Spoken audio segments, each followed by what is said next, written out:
$40 million for campus building projects. Included in those campus projects is $137 million for the demolition, remodeling, and new addition at the Polk Library at UW Oshkosh, and $1 million for the Rising Phoenix Early College High School program at UW Green Bay. The budget also includes $1.3 billion in income tax cuts, primarily benefiting the middle class. The Joint Finance Committee is meeting today. The state legislature is expected to vote on the package tomorrow. After that, Evers has 10 business days to act on the plan.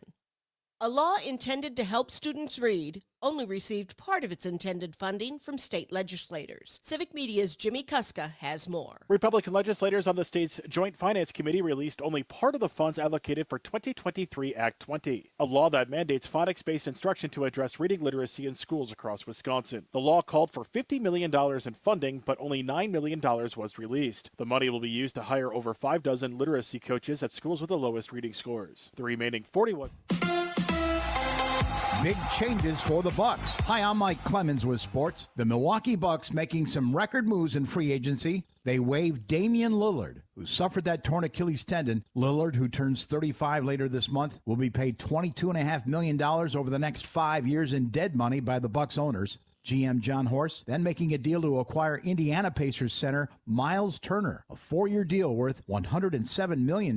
Turner is 29 years old. He'll replace 37-year-old Brook Lopez, who will sign a 2-year contract with the LA Clippers. To get under the salary cap, the Bucks had to trade guard Pat Connaughton and 2 future second-round picks to the Charlotte Hornets in exchange for Vasilije Micic, a 31-year-old guard from Serbia, and Milwaukee will also sign 11-year veteran guard Gary Harris of the Orlando Magic. Again, Damian Lillard, no longer with the Bucks. Baseball, the Brewers and the Mets rained out tonight in New York. They'll play a split doubleheader tomorrow. With sports, I'm Mike Clemens. Rebuilding and refreshing local radio one station at a time. This Civic Media radio station is proud to be a part of your community. Learn more at civicmedia.us. I'm meteorologist Mace Michaels. Mostly clear tonight, low in the mid-60s. Partly sunny for tomorrow, maybe a stray storm, a high in the mid-80s. And upper 80s on Thursday, another slight storm chance. A couple of storms around for the 4th of July, and temps in the upper 80s and muggy. We're sitting at 84 degrees right now.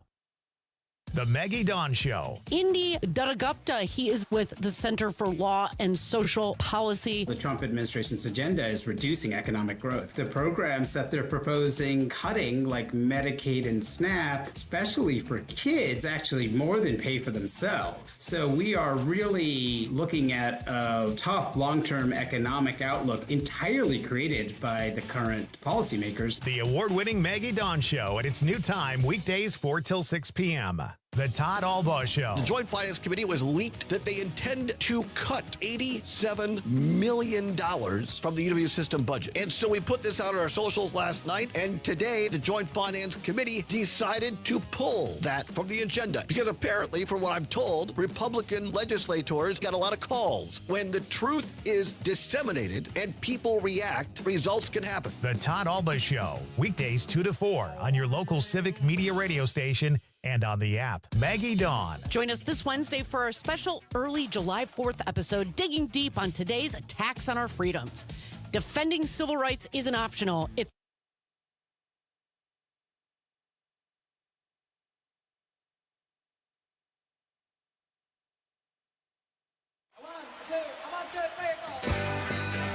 Broadcasting live from the Civic Media Studios in Green Bay, this is Nite with Pete Schwaba, your inside source on everything entertainment from Wisconsin to Hollywood.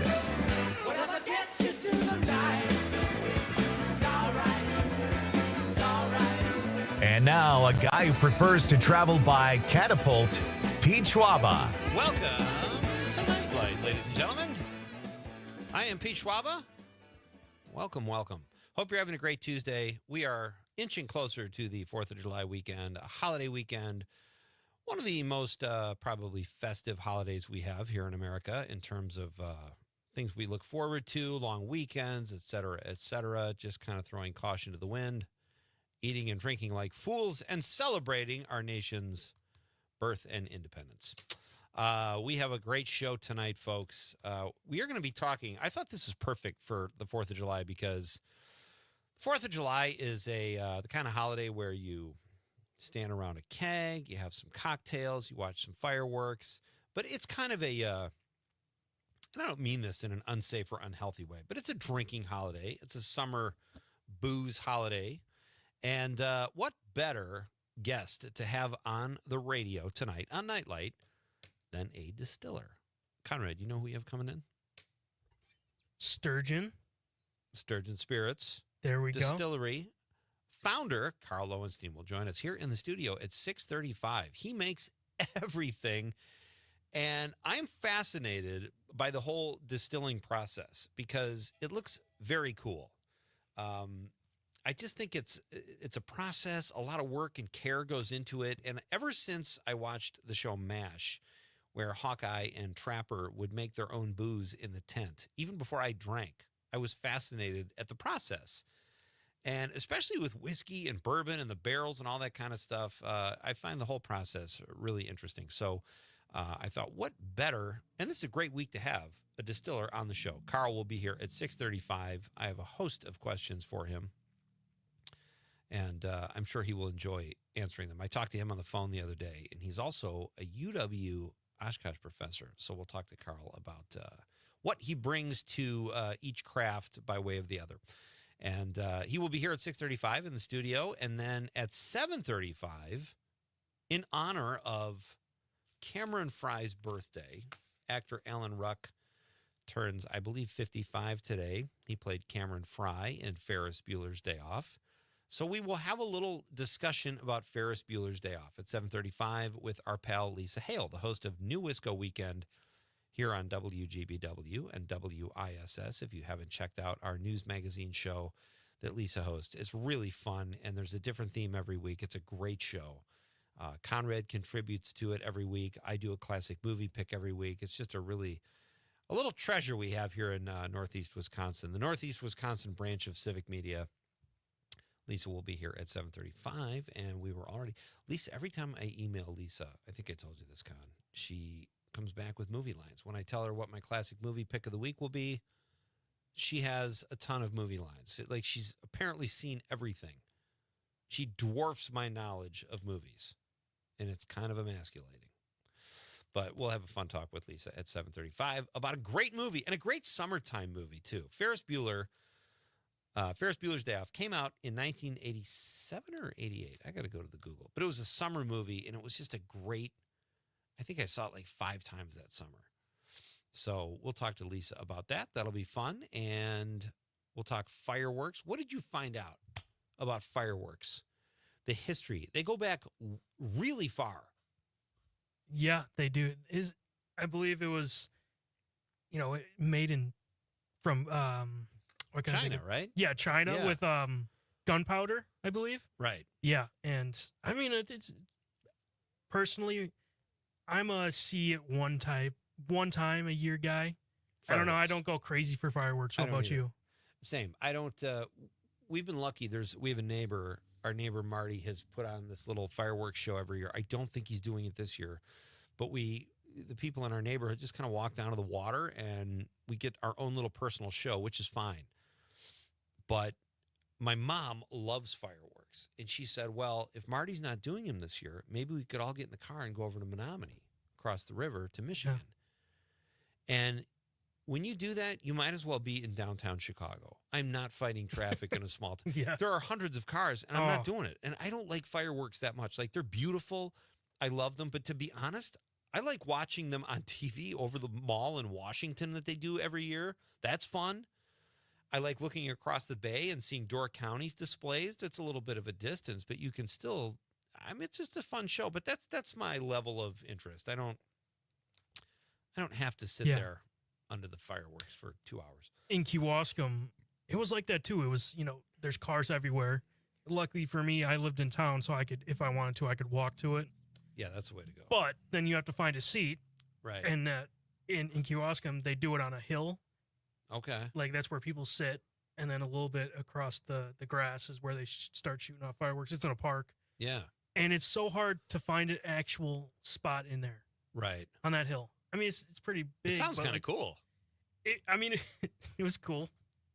But it's like, you've seen them, they don't really change that much every year. Right.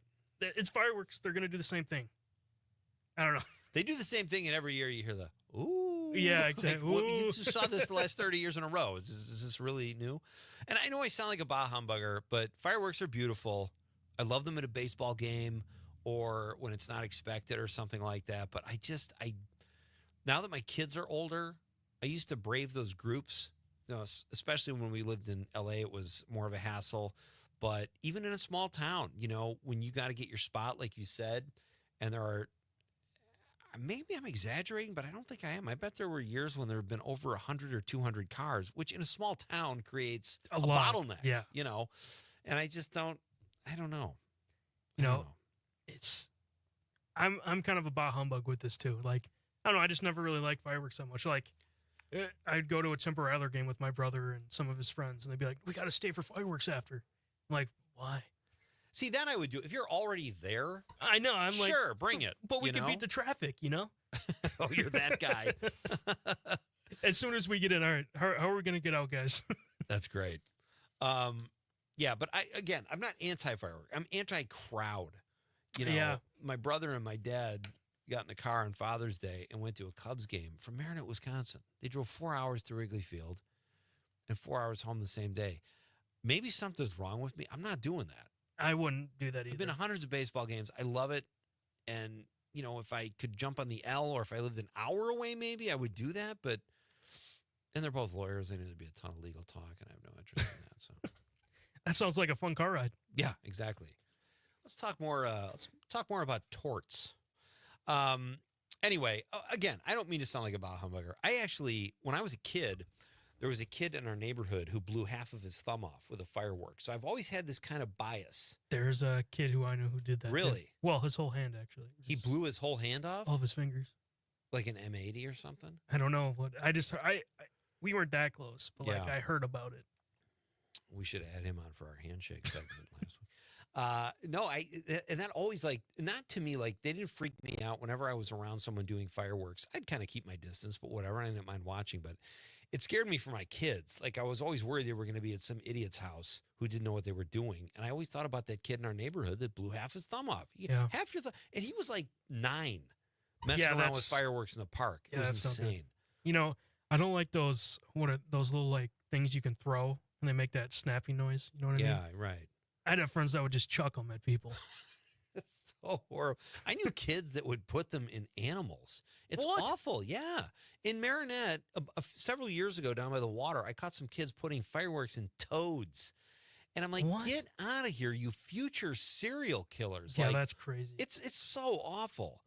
And I looked online to find some fireworks accidents because I thought there'd be some funny ones, but it's all just horrifying. Yeah, no, it's you want to talk about it, you know? No, that's terrible. All right, so I promise the show will go uphill from here, folks. We'll try to turn this around. I have a piece of glass in my foot, which is kind of that sucks. It does, and it's not a big. It's like a little shard. It's a tiny shard. Those are the worst. That hurts a little bit, and I can't find it.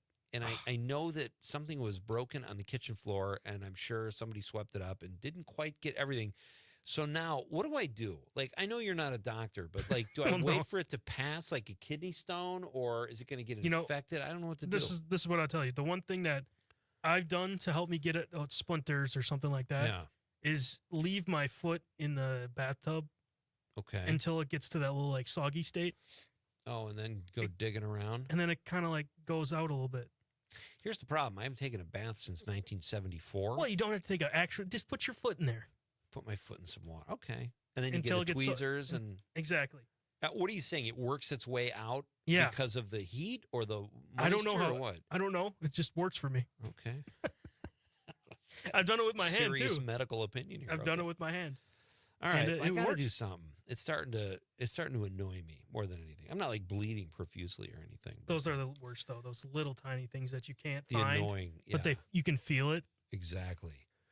Did you say we missed a Steady Eddie text last night? Yeah, last night he was talking about, you asked him, was it the Atlanta Braves or the Milwaukee Braves? And he's texted in saying the Milwaukee Braves. The Milwaukee Braves. Okay, very good, Steady Eddie. That, by the way, him just saying Milwaukee Braves is the shortest Steady Eddie text we've ever received.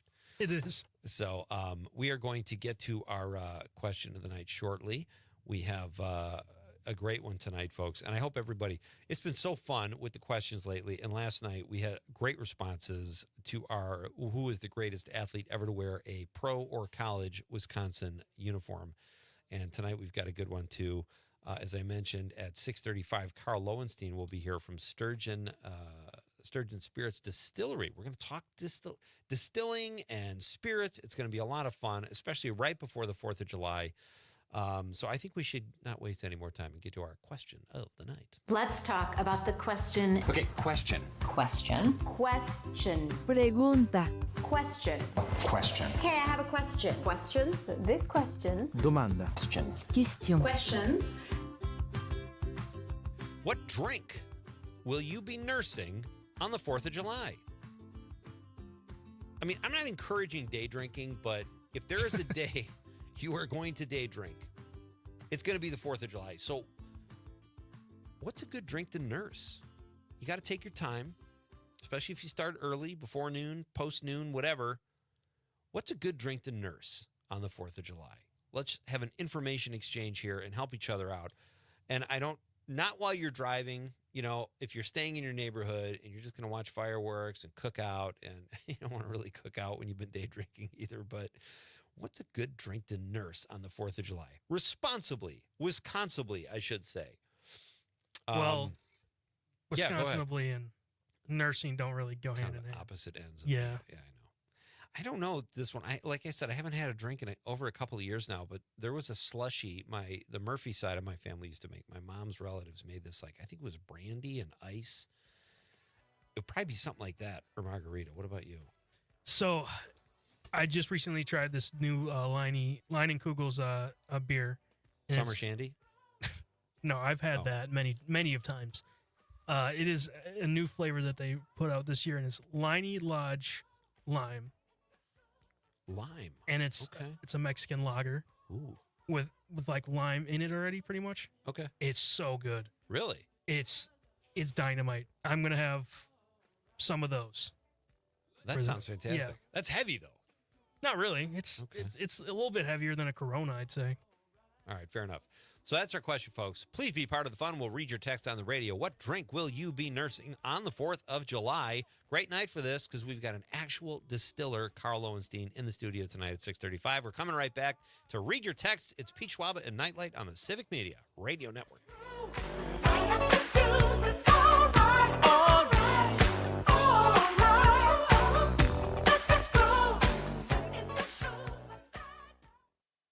You're listening to the Talk of Green Bay, WGBW, home of Mino and the Mayor.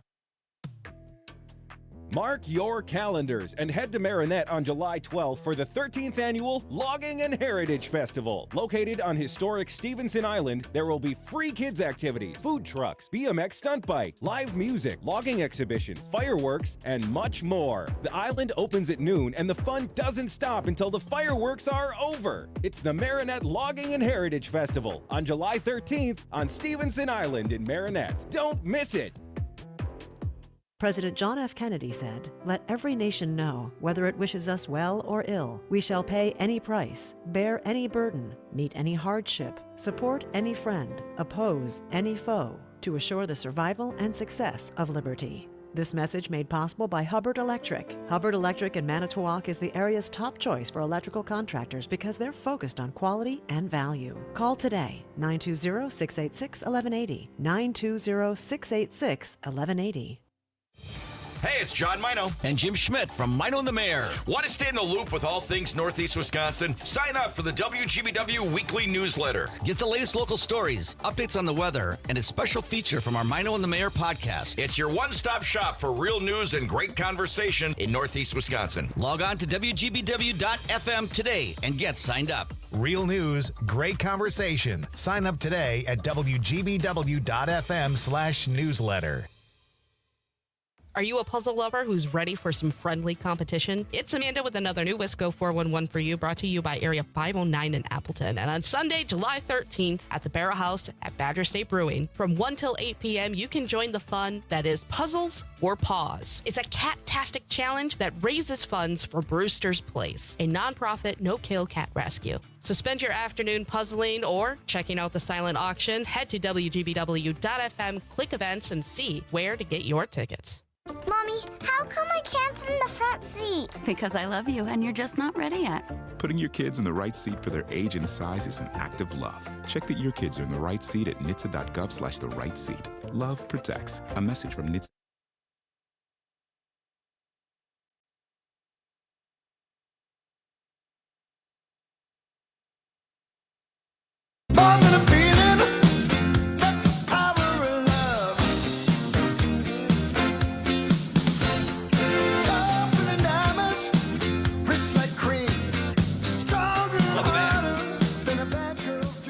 Great summer song, because Back to the Future was another great summer movie. I remember summer of 1985. That's another film I saw. I just couldn't get enough of it. I saw it like 3 or 4 times. Loved that song by Huey Lewis, The Power of Love. And I found this last night or the night before. Huey Lewis was talking about that song, Power of Love, and why it worked in that movie. And I thought it was a great point. And I'll discuss it. Let's hear the clip, and then we'll come out of it and discuss. We weren't allowed to put Power of Love on our record, except in the rest of the world, in Europe. Yeah. So we never, of all of our songs, we probably made less money on Power of Love than crazy. Actually, Power Love, on the surface, had nothing to do with the movie. The lyric has nothing to do with the movie. Yeah. And there's no real love object in the movie even. The way these things work best is when the song stands on its own and then the movie stands on its own. If the song is clearly written for the movie, it kind of diminishes the song somehow. Power of Love was nominated for a Grammy and Oscar and the whole 9 yards. Nothing. Zero. Not. Which I was so frustrated. I watched the Oscars. No Grammy. Yeah. No, we were nominated for like 10 Grammys. I know. 1. Bruce Springsteen just killed us. Man. Yeah. 9 for or something for Born in the USA. That's the power of love. That's such a great point. Like, the movies where the music works, he's so right about that. Like, they weren't written for the movie. Jay Leno used to do this great joke about how he hated movies, like when they would do the Oscars and movies were nominated, and they would write production numbers for the films, even though they didn't have production numbers. And he would do like this, "Oh, those Amish, aren't they farmish?" And it was like so bad. But I find that too when they write songs for movies. They can be really cheesy. But The Power of Love just worked on every level in Back to the Future. Such a great song. That was a great interview. We have a great question tonight, folks. What drink will you nurse on the 4th of July? I assume you'll start a little sooner than you typically do. So what are you going to drink? Obviously, you're not going to start with the shots at 10 a.m. Hopefully not. Well, Conrad might, but might. You're working that day, right? No. We've got Tom from New Berlin says, drone shows will replace fireworks shows, but together they will be spectacular. That's interesting. Yeah. That's great, Tom. Thank you. You're probably right about that. And there will be purists who won't want that. But Tyler from Wisconsin Rapids says, the first fireworks was really the Big Bang, and nobody was there for the show. Well said. You know, the Big Bang started with something, a little molecule, like a thing smaller than a grain of sand. And I remember when I read this, and it was so dense, because everything that's here came out of that if you put it in the palm of your hand, it would take you into different dimensions. Mind-boggling. That's my science knowledge for the day. No, seriously, it was a book I read. I think it was called, it was a book about string theory by a guy named Brian Greene. It was called The Elegant Universe. And it was so fascinating. String theory is fascinating. But you read it, I had to read like every sentence like 3 times. Yeah. To let I know those books. Yeah, and I was fascinated, so I stuck with it, but I was like, wow, I am not smart enough to be reading this. Tom, again, from New Berlin says, Pete, it will fester and pull it like a man clean it good. Oh, the glass in my foot. So it will fester. You need to pull it out and then clean it good. I'm glad Tom's not my father. Sit down, boy, and pull that glass out of your foot. Liz from Sun Prairie says she's going to have tequila and soda with a lime or a splash of Aperol. Am I saying that right? Yep, you got it. Know that. Or another liqueur to give it a bit of flavor. Loving your show. No to handshakes. No to fireworks unless you can't hear them. A lot of people don't like fireworks because of their pets. Yeah. And that's something to consider. Yeah. That's something too. Thank you, Liz. Great text. And I would shake your hand, Liz. I'm just saying that. I'm not saying I love handshakes, but I'm not a total curmudgeon. And we got Steady Eddie's text. I want to talk about this show I've been watching called Department Q. I recommend it. It's by the same guy who wrote The Queen's Gambit, and he wrote Minority Report, the Tom Cruise film. And it's a really good show. It's a detective show set in, I think, Belfast, Ireland. Actually, it's kind of ambiguous, but it's definitely somewhere in the UK or Ireland. And it's a really good show. A good detective show about a guy who unearths a cold case, and he's trying to find this girl who he thinks is still alive. And she is, but she's been missing for like 4 years. And the show starts with him getting shot with his partner. The partner gets shot in the spine. The bullet goes through the partner in this guy's jaw and out the other side of his neck. They both almost die, but neither one of them does. So he's dealing with the trauma of this horrible shooting. He doesn't know who shot him, and his partner is paralyzed. But they're both still working a case. It's a fascinating show, and I'm really digging it. But it's not one of those shows that you have to watch. Some shows you have, like, oh, by the way, I started White Lotus Season 3. Oh, there you go. 2 episodes in. How do you feel? Patrick Schwarzenegger character is really creepy. Oh, so and I know creepy. it gets worse. I've heard. It's way worse.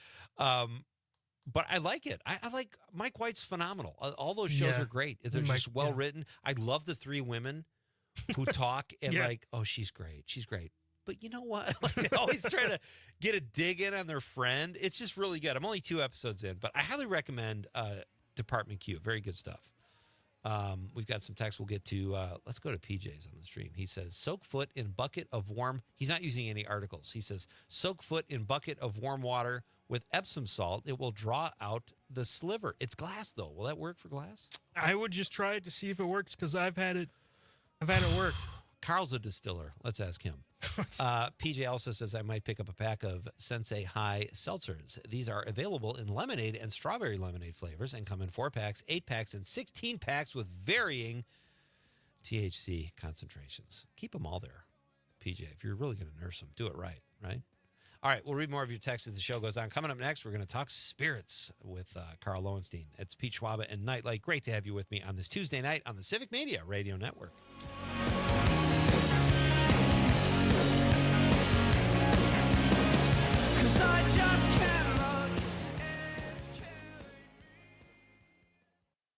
You're listening to the Talk of Green Bay, WGBW, home for the Maggie Dawn Show. As Wisconsin is saying the word bag instead of bag. This is the Civic Media Radio Network.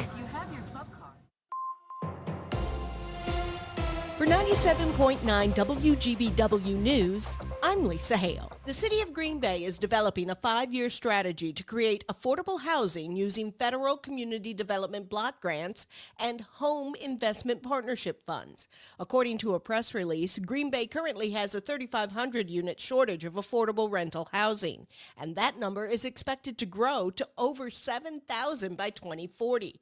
Residents are invited to weigh in on housing needs that they find most important during a public hearing to be held Thursday at 5:30 at City Hall.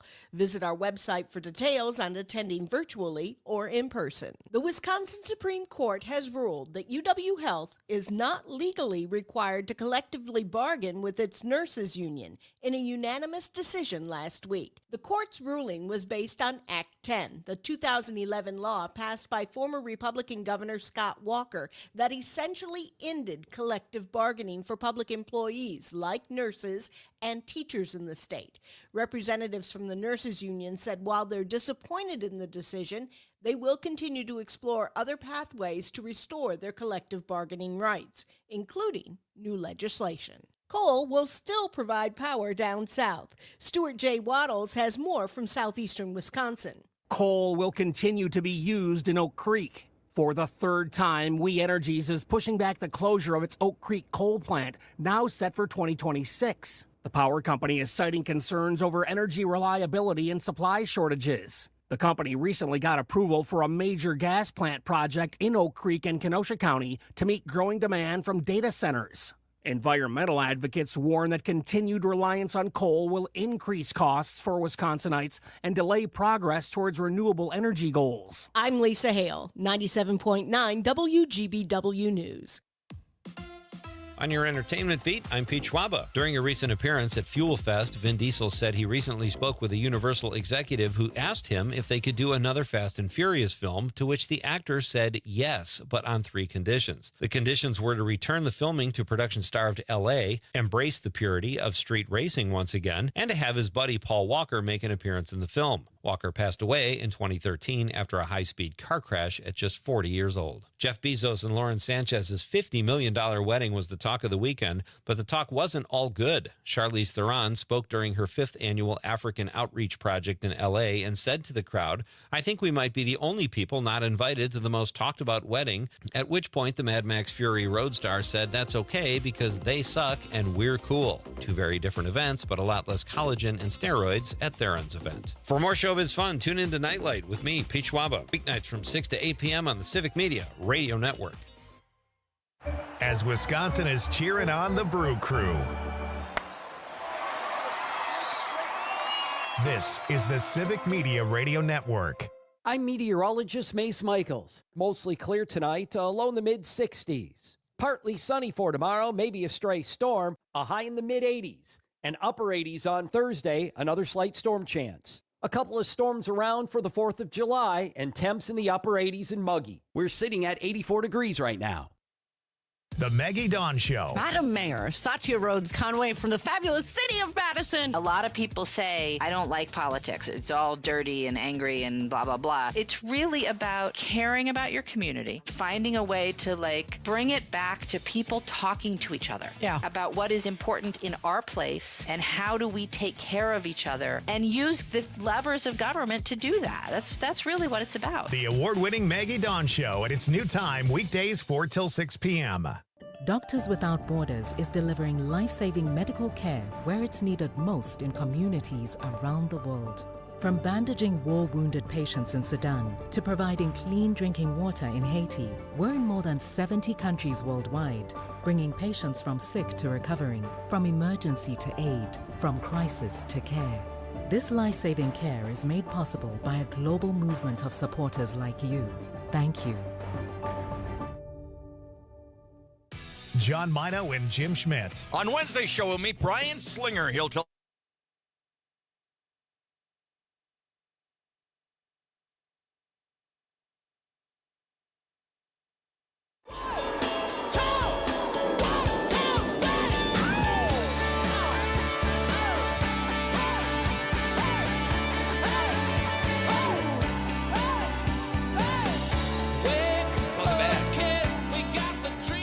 This is Nightlight. Great to have you with me on this Tuesday as we barrel toward a big holiday here in America, the 4th of July. Can't wait. We'll be taking some time off here, but we'll have shows on throughout the end of this week and Monday. We have some really fun best of shows put together for you guys, so hopefully you can still get a dose of Nightlight if you so choose during our time away. PJ on the stream says, yes, that Epsom salt method will work for the shard of glass. The salt is a natural drawing agent. Science. Now, here's the danger, is he could put that and I'd go, okay, that's great. I don't know, PJ. He could drive a forklift, and there's nothing wrong with that, but does he, people just believe people. It's based on experience. PJ put a piece of glass in his foot and got it out this way? Yeah. All right. Either way, I appreciate the advice, PJ. I'm sure you're a reputable human being and a great texter, but I don't know. It kind of scares me. Rob from Green Bay says, I'll be enjoying Athletic Brewing Company's Free Wave Hazy IPA. That's from Rob in Green Bay. That sounds lovely. Tyler from Wisconsin Rapids says, I will be nursing the intergalactic Garble Blaster served only at the restaurant at the end of the galaxy. Prost. Wow, I don't know what to make of that. Tyler sounds like he's already having some fun for the holiday. All right, keep those texts coming, folks. What drink will you be nursing on the 4th of July? That is tonight's question of the night here at Night Light. We will read your texts on the radio as they come in. Right now, I'm very excited to welcome my first guest of the night. He is Carl Lowenstein, and he's the founder of Sturgeon Spirits Distillery. And check out the website, folks. Listen to the interview, but check out the website. I cannot even believe how much booze you make. Oh, we have a great time. And thanks so much for having me on. It's my pleasure. Thank you for being here. And it's great to have you actually in the studio. How was the drive up? You know, once you get past the construction in Appleton, it's a straight shot. Oh, okay. It's really less than an hour to get up here. It's no big deal. Oshkosh is a great city. Have you born and raised? No, actually, Okay. I grew up in Iowa. Oh, really? Yeah. Okay, so tell us how you ended up in Oshkosh. Well, basically for work. So I think, I taught at the university at UW Oshkosh for 23 years, and that was the first full-time academic job that I had. So that's where you go. Academics is weird that way. Yeah. When you get a job, you go there, and in many cases, you just stay. Yeah. And it worked out well for you. It did. You decided to stay. You could put a distillery anywhere. I imagine Wisconsin's a good place for one. It is, and so is Oshkosh, because it didn't have one, and it's a booming industry, and they're popping up all over the place. Absolutely. All right, so let's jump right in, Carl. This is exciting. I was saying at the beginning of the show, my first not experience, but awareness of distilling and the process of how alcohol is made was from the show MASH, because Hawkeye and Trapper had their own still in their tent, and I thought that was fascinating. I remember trying to watch, going, how do they do that? So I don't know much about the distilling process. I've had another distiller on about a year ago, and I find it fascinating. But let's do a deep dive here, because you're just the guy to talk to. Tell us, first of all, about your business, Sturgeon Spirits. So we are a little craft distillery. We're at 2663 Oregon Street in Oshkosh. We've got our own production facility and tasting room and cocktail lounge. We've just opened a new event space, so we're having parties and bridal showers and a whole bunch of other things. And we've been at it now for just about 2.5 years. Wow. And I have been retired for about 1.5. So I worked the first year just in case it didn't come together for me. But it came together. It's going well, absolutely. Okay. I love my retirement. Yeah. Are you working harder now on what you're doing now than you were when you were teaching? Well, it's a very different kind of work. I mean, essentially, this is my hobby. I was distilling for probably 10 years in my garage. My wife kicked me out of the house and said, you'll blow it up if you distill in the house. So I'm outside in the garage and having a great time with that. And then I did. I got long way in my teaching career, and I said, I need something new.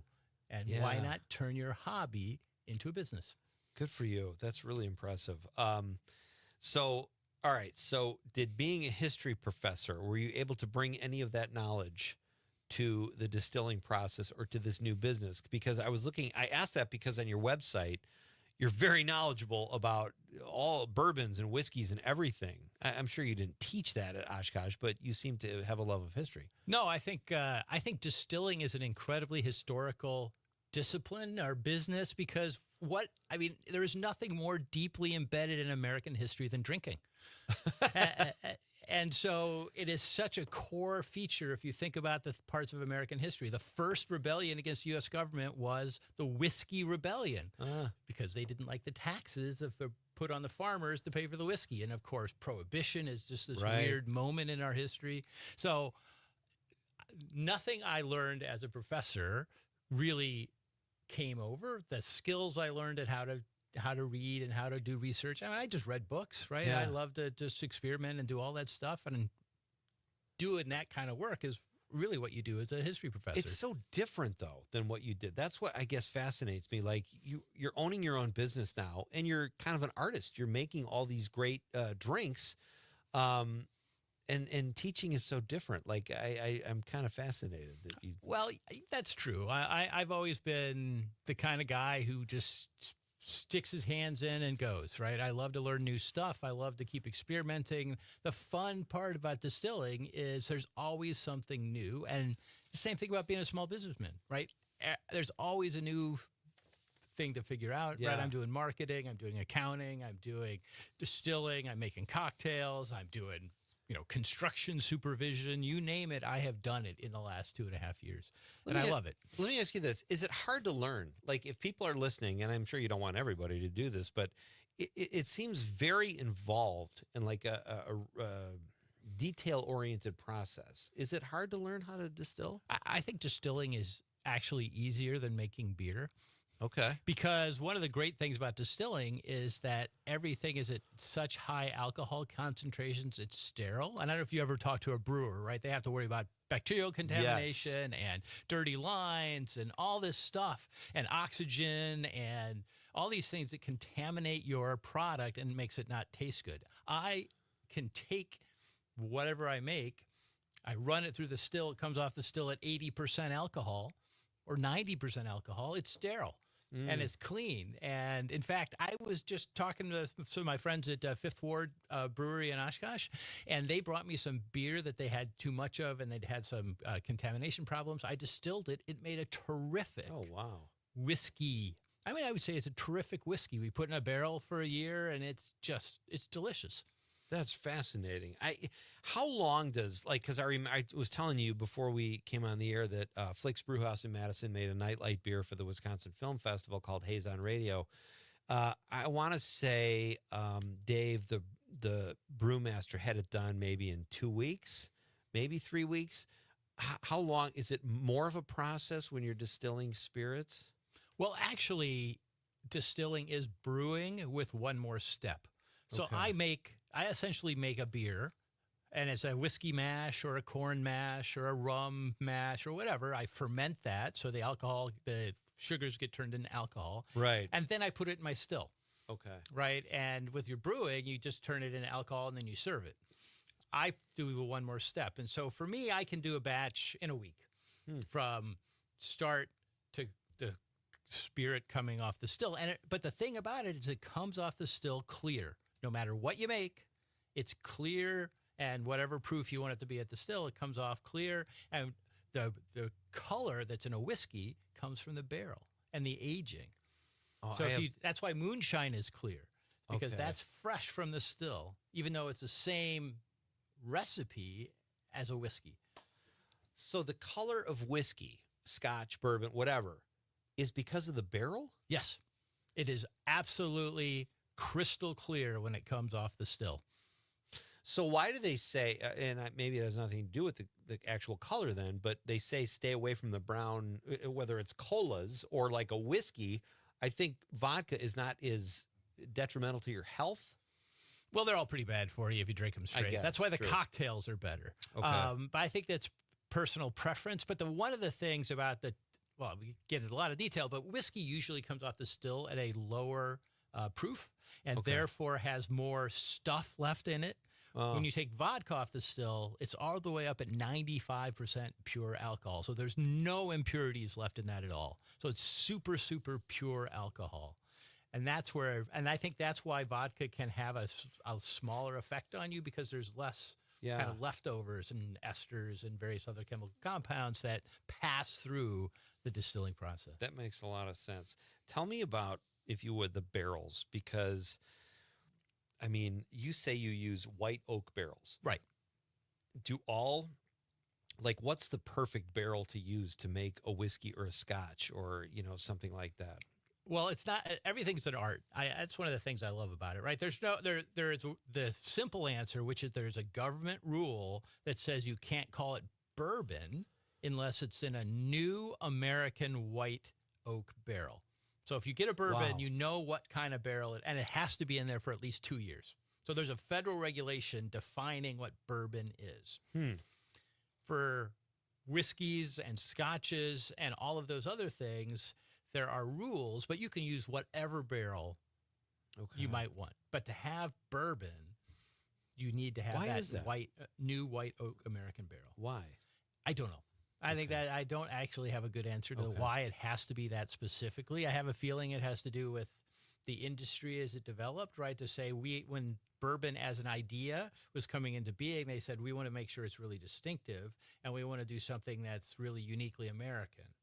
And so putting in an American white oak barrel does impart a certain flavor, but it also is part of the thing that makes bourbon bourbon. My guest is Carl Lowenstein. He is the founder of, I'm completely blanking here, Sturgeon Spirits Distillery in Oshkosh. It is located at 2663 Oregon Street in Oshkosh. They do tours, events, everything. They have every kind of alcohol under the sun. Go to the website and check out their website because you'll be blown away by all of the products they offer. How long does it take to make good whiskey? Let's say a good Irish whiskey, or you said bourbon has to stay for 2 years, and you've only been in business for barely that long. Right, So I have no bourbon to sell in bottles. We have some really young stuff that we do use for cocktails and tastings, but I don't sell it in a bottle because it's not ready yet. But you're working on it. It's sitting in barrels. Like I have a ton of barrels just sitting around waiting. Oh, but man. How excited are you to taste that when it comes out? That must be like something you look forward to. Oh, every no, it's day. really exciting. We taste it. We do taste it every once in a while, and I think it's getting really close. And so the other thing that you can do is big and small barrels. And so I have some really small barrels that will be faster. We're going to hit that 2-year part and have a young bourbon that we will release. But we're not there yet.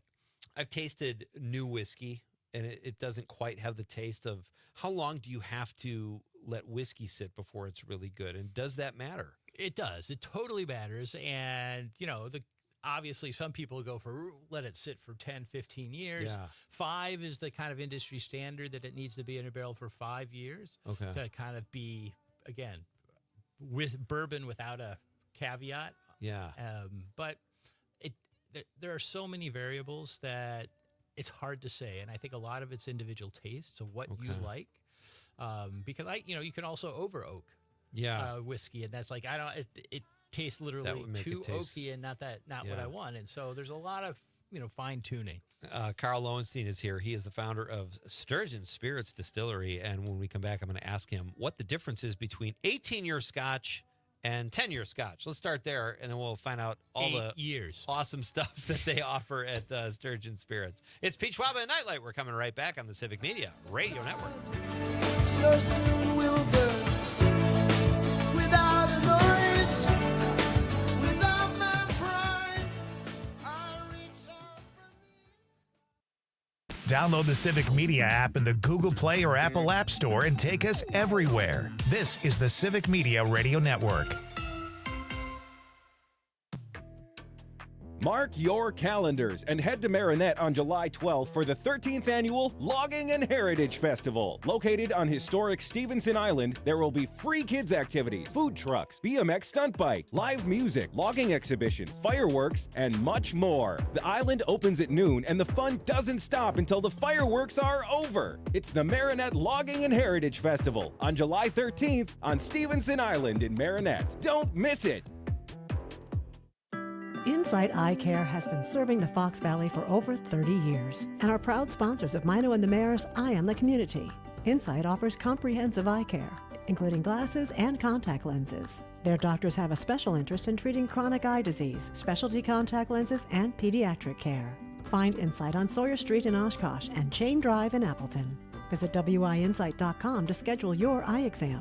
Improving lives by improving sight. Insight Eye Care.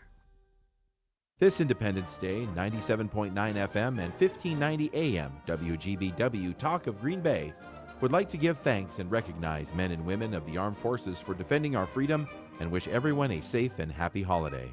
This message made possible by Dan Reisner and Sons Excavating, serving all your excavating and truck needs with over 40 years experience.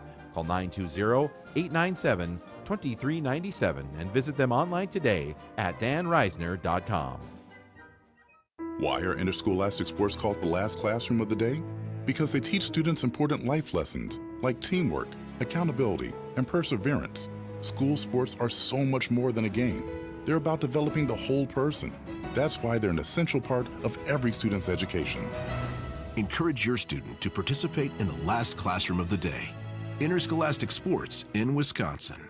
This message presented by the WIAA and the Wisconsin Athletic Directors Association.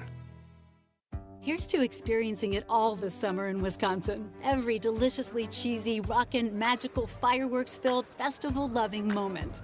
There's Cheese Curd Fest in Ellsworth, Strawberry Fest in Cedarburg, Festival of the Arts in Stevens Point, and the Renaissance Fair in Bristol, Honor the Earth Powwow in Hayward, Mile of Music in Appleton, Venetian Fest, Bratfest, Summerfest. So many fests for your whole crew. Find them all at TravelWisconsin.com. Sponsored by Travel Wisconsin.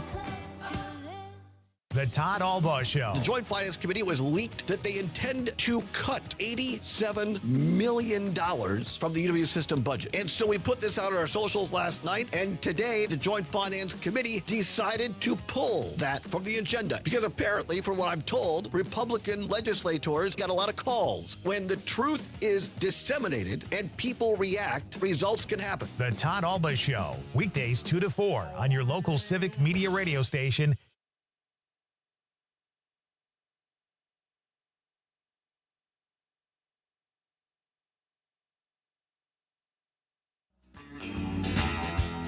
Get up home, I wanna drive them home. When you're feeling blue, Welcome back. This is Nightlight with Pete Schwaba. Great to have you with me. It's a Tuesday night edition of Nightlight. Slightly different than last night. We had Kurt Newman of the Bodines here. That was fun. And we had, who else do we have on the show, Connor? That was a lot of fun. Well, we had your buddy Nathan Deming. I know. I was testing you. And Jeffrey Kurz. That was a great talk about film incentives coming to Wisconsin. And tonight is no different, folks. We have a great guest here in studio right now. Lisa Hale will be here at 7:35. We'll be talking about the movie Ferris Bueller's Day Off in honor of Cameron Fry's birthday. It's Alan Ruck's birthday today, so we thought that was a good night to do Ferris Bueller. But before that, we are talking about Sturgeon Spirits Distillery and all the products they make. The distiller is here in the studio, and he is the founder of Sturgeon Spirits, Carl Lowenstein. It's great to have you here. Before we went to the break, I mentioned you gave a very funny answer about, but what is the difference really? I had all these friends where I used to live that loved Scotch and turned me on to Scotch, and they would drink 18-year-old Scotch. I don't even know what that goes for right now in terms of the cost, but I found a 10-year Scotch at Trader Joe's that I loved. And to me, it tasted as good as anything I had. What is the difference? And is it like to the naked palate? Is it that much different? Well, I think my answer was silly, but it's basically true. 8 years. So what happens is that whiskey sits in contact with a barrel for an additional 8 years, which should mellow it out more. Okay. Which there's a little more evaporation, so Less burn? It should have a little less burn. Okay. But I haven't had whiskey around that long, so I can't tell you from personal experience how much the difference is going to be. I mean, I've tried some of those older whiskeys, and I tend to think that the mash overpowers the barrel when you get to that stage. Because the barrels, for me, I've noticed that barrels kind of use up their character. So, after a certain amount of time, you're just not going to get that much more flavor out of the barrel. You're just kind of just letting it rest. So it's kind of that resting that I think can change the complexion, but I don't know the chemistry. I'm not a chemist. I'm a historian. Yeah. So I don't really know what's going on chemically. Do you like to drink? I would assume you have a pretty good sense of all the stuff if you went into business. Like, you like a good cocktail. Where's your level of drinking? Yeah, I always say I didn't go into this just because I wanted free booze. But I really was into the making it as a craft, because what I did in my garage is I would make liqueurs that I would give at gifts. So in fact, I gave you a little sample of cranberry vodka, which was basically the first product I made at home. Oh, no because kidding. this is like there, and you sweeten it a little bit. It makes a great Cosmo. You use it for Christmas gifts. You can make all sorts of really nice drinks. And so I got into just making alcohol for cocktails. Now I like to drink. My favorite right now is we have this lavender gin. I do a lavender gin and tonic, which I love every night. Huh. And then we're always got something new, some new cocktails to just taste. So. I'm going to hold this up here on the stream again. This is a cranberry vodka from Sturgeon Spirits that Carl brought in. And even the packaging, it's very slick packaging, by the way. But how do you decide on how to package stuff? The whole thing seems like it would be so time consuming, and you're retired. Well, what I would say is I leaned on good people. One of the things that makes a business like this work is finding good people and work with them. My brand design, my shape, my sturgeon, it was all designed by this amazing local design team in Oshkosh who made this lovely package. Quill Design Studios put this Okay. whole thing together, and that became the basis for everything that we do. I hired an architect to make sure our building and our tasting room and our fit the kind of character that we wanted to create. So at every step of the way, you find the right people, you can make this whole thing work. It's a great passion project for you. It is. Yeah. So what's the most... tell us this first. Where did the name Sturgeon Spirits come from? Well, I think it's a celebration of our community. I mean, one of the things in the Lake Winnebago Basin and the Fox River and all through the area are these great, amazing primordial fish that has the weirdest fishing season you can possibly imagine, right? A frozen lake and you spear them. I mean, this is a phenomenon that you will see nowhere else in the world. And I wanted to celebrate that. And I'll tell you one more story because I do like to tell stories. So the house I bought when I moved to Oshkosh 25 years ago was also built by sturgeon poachers. So I'm connected to the history of sturgeon. So the family that built this house, apparently, though they actually started to put the control on sturgeon fishing back in the 20s because the dang Russians were taking all the caviar, right? They were fishing out the whole population for caviar. And so they put this caps on, but the people who owned the house just kept right on fishing the sturgeon out of the lake. They had a smokehouse in the backyard. And then they would sell them out of their ice business. Wow. That's fascinating. And what better mascot, so to speak, for your business than a sturgeon for a history professor, because they're so old, they're like prehistoric. It says this ancient species made its first appearance about 100 million years ago. Is that 100 million? 100 million years ago. Okay, in the Upper Cretaceous period of the Mesozoic era. It's just you're in the weeds here with your history stuff, but that's a great name. And and you guys do a lot for the community too. We'll get to that maybe after the news. But what is the most difficult spirit to make? Like, is there one that's finicky? Like you have to be overly meticulous when you're distilling it? I haven't found anything that's been really hard to do. I have I have temperature control issues, right? So one of the things you have to worry about is yeast is really picky. You got to keep your temperature down. If it gets too high, the yeast basically kills itself. If it gets too low, they stop being active.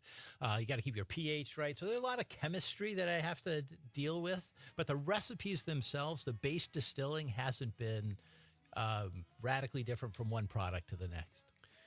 That is fascinating. All right. We have Carl Lowenstein is in the studio. He is the founder of Sturgeon Spirits Distillery in Oshkosh, and they do tours. They have tons of craft cocktails. He's only been in business for less than 2 years. And after the news, the second act, after intermission, we're going to come back and talk about how you use rhubarb in your vodkas. And you have a jalapeno vodka. I don't know if you're the first to ever do that. It's the first I've heard of it. So we'll talk about that and Carl's process and more about what they do for the community and how you can be part of a great experience at Sturgeon Spirits. It's Pete Schwaba and Nite Lite. We're coming back on the Civic Media Radio Network. And I thank God I'm alive. You're just too good to be true. Can't take my eyes off you. This is 97.9 WGBW Denmark, Green Bay's real news and great conversation, a Civic Media radio station. ABC News, I'm Wayne Cabot. They agreed on all but one count, the big one, in Sean Diddy Combs' racketeering and sex trafficking trial. So the jury goes back to work in the morning. It's the racketeering part the jury's struggling with. We have this note saying there's a partial verdict, saying that they have an unpersuadable opinion between them when it comes to that first count of racketeering conspiracy, but they have a verdict as it applies to the other 4 counts. ABC News legal contributor Mike Buckmeyer. Speaker Mike Johnson says the Senate went a little farther than many of us would have preferred in changing the massive spending bill. Some members wanted more savings. Others say the cuts went too far. Some went home for the weekend and must fly back now with delays all across the country. Just in, President Trump says Israel is agreeable to a 60-day ceasefire in Gaza, urging Hamas to accept the deal because he said it will only get worse. In record heat at Wimbledon, Coco Gauff loses in the first round. This is ABC News. As Wisconsin is hitting the road on your Harley. This is the Civic Media Radio Network. For 97.9 WGBW News, I'm Lisa Hale. Fair Share America has boarded a bus to visit communities across the country to call attention to the loss of health care and food assistance benefits in the Trump administration's Big Beautiful Bill. That same bill also gives tax breaks to the rich. Dr. Danae Steele, an OBGYN in the Fox Valley, was one of the speakers when the Stop the Billionaire giveaway tour stopped in Oshkosh Monday. She urged residents to tell their senators, especially Ron Johnson, that they are against this bill. Senator Johnson loves to claim he's an everyday Wisconsinite who went to Washington to fight for hardworking families. But if that were true, we wouldn't be standing here in his own hometown urging him not to rip health care away from his neighbors just to hand billionaires another tax break. In addition to Oshkosh, the tour was also in Racine on Monday. Today, it visits La Crosse. Structure fires and wildfires are a real danger when people use fireworks incorrectly. Green Bay Metro Fire Captain Nick Craig. Info that we have is from 2022. Average of 31,000 fires started across the U.S., 3,500 structure fires, 26,000 outside fires. And a side note with that is wildfires started by fireworks are doubled on the 4th of July. Craig said in Green Bay they see several instances of fires started by fireworks every year. Errant fireworks can land on the roofs of buildings, but improper disposal of fireworks is the biggest danger. Even the safe and sane ones, the spark fountains, the snakes, the sparklers, all those should be put into a bucket of water overnight, away from a building. That's the biggest thing, is away from a structure. See the story on our website for a full list of fireworks safety tips. I'm Lisa Hale, 97.9 WGBW News. For news anytime, log on to WGBW.FM. Big changes for the Bucks. Hi, I'm Mike Clemens with sports. The Milwaukee Bucks making some record moves in free agency. They waived Damian Lillard, who suffered that torn Achilles tendon. Lillard, who turns 35 later this month, will be paid $22.5 million over the next 5 years in dead money by the Bucks owners. GM John Horst then making a deal to acquire Indiana Pacers center Miles Turner, a 4-year deal worth $107 million. Turner is 29 years old. He'll replace 37-year-old Brook Lopez, who will sign a 2-year contract with the LA Clippers. To get under the salary cap, the Bucks had to trade guard Pat Connaughton and 2 future second-round picks to the Charlotte Hornets in exchange for Vasilije Micic, a 31-year-old guard from Serbia, and Milwaukee will also sign 11-year veteran guard Gary Harris of the Orlando Magic. Again, Damian Lillard, no longer with the Bucks. Baseball, the Brewers and the Mets rained out tonight in New York. They'll play a split doubleheader tomorrow. With sports, I'm Mike Clemens. As Wisconsin is cheering on Bucky Badger. This is the Civic Media Radio Network. I'm meteorologist Mace Michaels. Mostly clear tonight, low in the mid-60s. Partly sunny for tomorrow, maybe a stray storm, a high in the mid-80s. And upper 80s on Thursday, another slight storm chance. A couple of storms around for the 4th of July, and temps in the upper 80s and muggy. We're sitting at 84 degrees right now. Jane Matnair and Greg Bach. Coming up on the show, Wisconsin state budget, good, bad. What's going on with that? Dan Schaefer will join us to talk about that. Darren Von Ruden and Wisconsin farmers in hour number 2. Don't miss it. Matnair on air, weekday mornings 9 to 11.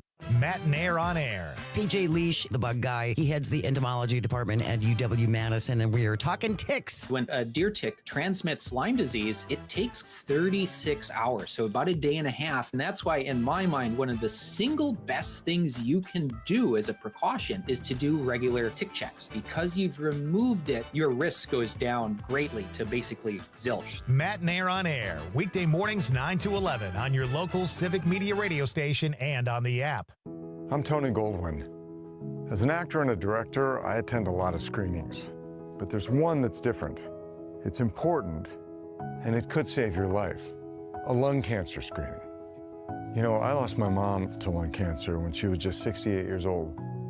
Screenings help diagnose lung cancer early when it's most treatable, even curable. A quick, low-dose CT scan is all.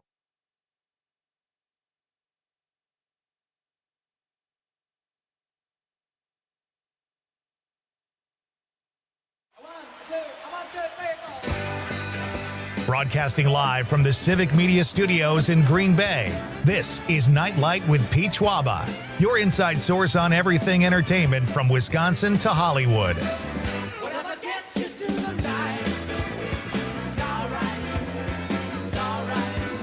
And now, a guy whose house has an actual wiggle room, Pete Schwaba. It's true, folks. Welcome back to Nightlight as we kick off Act 2 here. I am Pete Schwaba, your host. The kid, Conrad Krieger, the lovable producer, Conrad, working the board. And we've got a great guest here in studio, Carl Lowenstein from Sturgeon Spirits Distillery. We'll get back to Carl in just a second. But if you missed the first half of the show, I got a piece of glass in my foot. And I don't know what to do. I don't want to go to the hospital for this. It's annoyance, but I know it's in there. I'm not bleeding. It's very frustrating. So texters have been nice enough to give me some advice on what to do. I don't know if I should believe them or not, but we'll keep those thoughts coming. If you want to text in, if you have a question for Carl Lowenstein, my guest at the moment from Sturgeon Spirits Distillery, you could text in a question. That would be great. Our question of the night is, what drink will you be nursing on the 4th of July? The 4th of July is a notorious drinking holiday. I don't condone unsafe behavior. But, if you're in a safe environment and you're just going to sip something all day, what will it be? I tend to overdo, I've nursed Bloody Marys, on a Sunday watching football. Just nursed them. Martinis aren't something you really want to nurse probably, but an old-fashioned or a summer drink like a margarita. I don't know. We'll ask our guest that, what a good drink to nurse is. And I'm going to ask Carl about a lot of his They have so many great vodkas, folks. You have to go check out what is your website? Is it just Sturgeon? Yeah, just sturgeonspirits.com. Yeah, I have that right in front of me, and I'm making you do the legwork. Sturgeonspirits.com. They have everything they make, and I think I told you this earlier, Carl. I was looking at your website, and I'm like, there's 100 vodkas, and I'm like, oh, they must only do vodka. And then I got farther down, I was like, oh no, they have bourbon and whiskey. I don't even know how you guys do all that, but it's very ambitious, but they do tours. They're right there on Oregon Street in Oshkosh. So check out sturgeonspirits.com. Looks like just a wonderful place. And you told me during the break, too, you're doing a murder mystery night. Oh, absolutely. We worked with one of your former guests, Ben of Laughable Production, and he has great guy. We've done about 5 now. We're doing about every other month, and it's super fun. He plays the lead detective. Everybody gets a character, and you may be the murderer and not know it. And then the part of the game is you try to solve the crime, and the person who figures it out wins a prize. No one ever actually is bumped off, though. No, there's always a killing at the beginning. Todd, my general manager, was killed in the first episode. There's no actual taking of human life on these whimsical evenings. Yeah, that's right. No animals were hurt in the making of this production. You wouldn't host something like that at Sturgeon Spirits. That sounds like a lot of fun. Hey, Pete, I have to say, the Epsom salt thing, that's what my grandmother used to do when you had something stuck in your Is foot. that right? Soak it until it would pop out. I didn't realize the context of that whole Epsom salt thing. That is exactly what I learned from my grandmother. I find Epsom salts very intimidating. I don't really know what it is. I know my wife has bathed in them, but they kind of scare me. I don't know what I'm getting into. I guess I would dip my toe in the actual Epsom salts water and try to get the pizza glass out. We'll do that. What is a good? All right, you're a distiller, Carl. What is a good drink to nurse? Well, I think old fashions are great. We love to do variations on old fashions. You can't go wrong in Wisconsin, strong, right? That's right. Yeah. We've started to branch out. We're doing some cocktails in cans for this summer, and so our most popular one, and we're making them about beer strength, about 5%. I don't even think they're on the website yet. He's looking. I can see him surfing. Well, I was about to pull up the thousands of vodkas you make because I want to segue into that. But what is a good vodka? Isn't something you want to nurse, though, is it? Well, I mean, I think a lot of people just do a vodka water, but we like the flavors. So you mentioned the rhubarb. That rhubarb gin is terrific on just with a little seltzer and. Which is a really nice, simple cocktail that you can sip on all day. We do, it depends if you like fruitier things. We've got a lot of things, like we do banana rum punch with our banana rum and orange juice and pineapple juice and a little cherry juice. It's delicious if you want to go fruitier. How do you do that? Do you taste test everything? Do you pull all your friends in and have a party and go, this is what I'm thinking about doing? Or because you have all these craft cocktails. This is rhubarb month. I mean, rhubarb Negroni, rhubarb slap.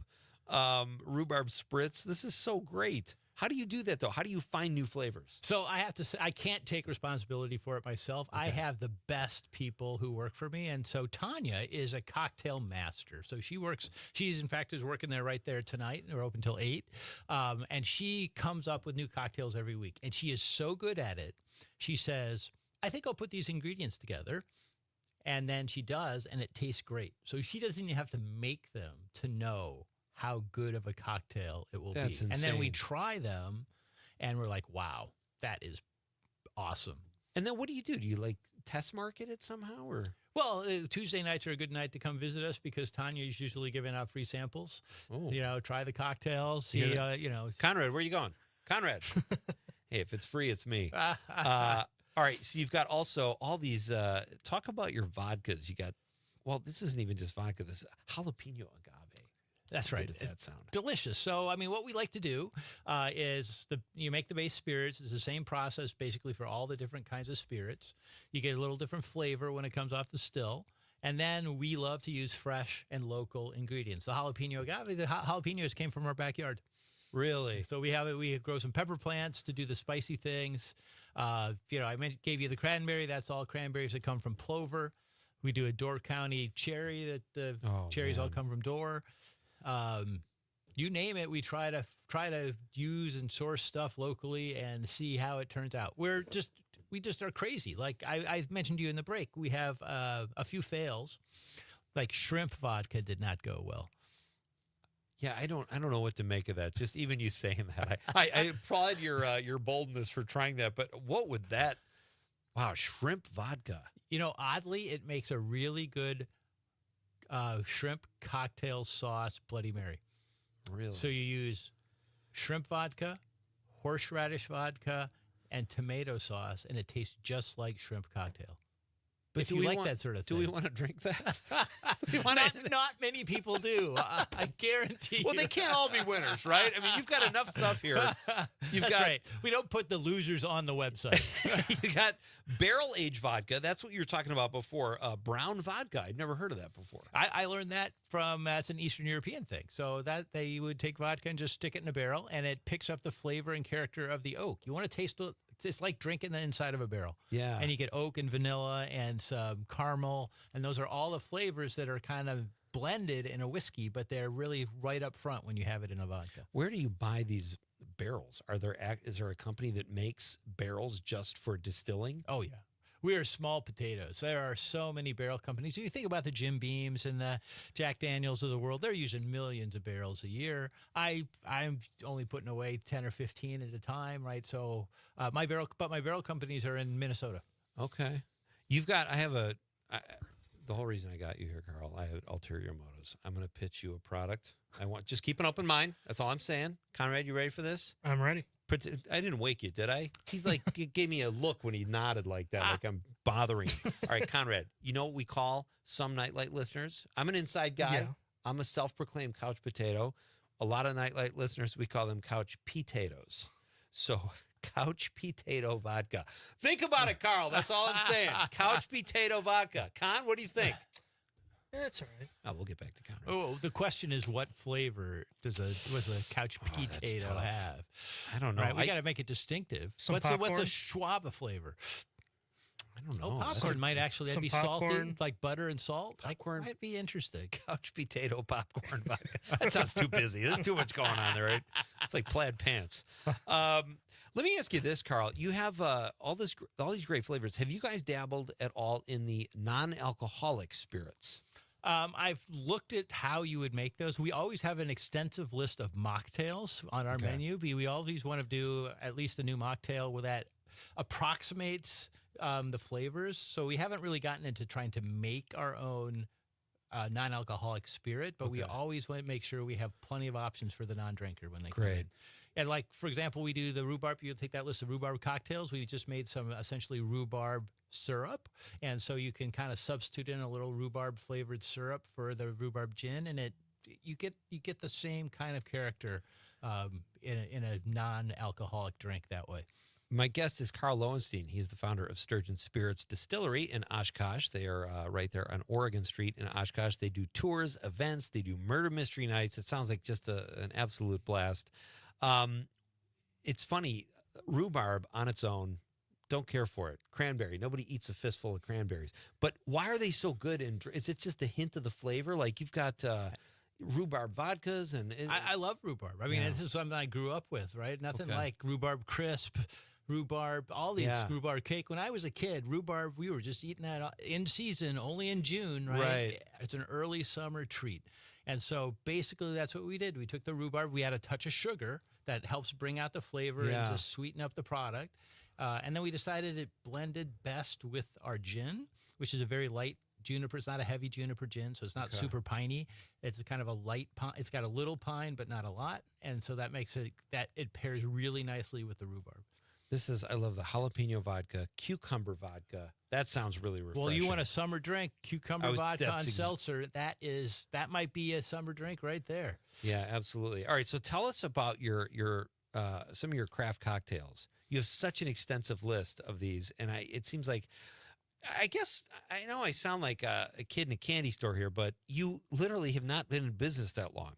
And that's what's kind of blowing my mind, that you have all these products. It sounds like you just never sleep or take a break. I have a very short attention span.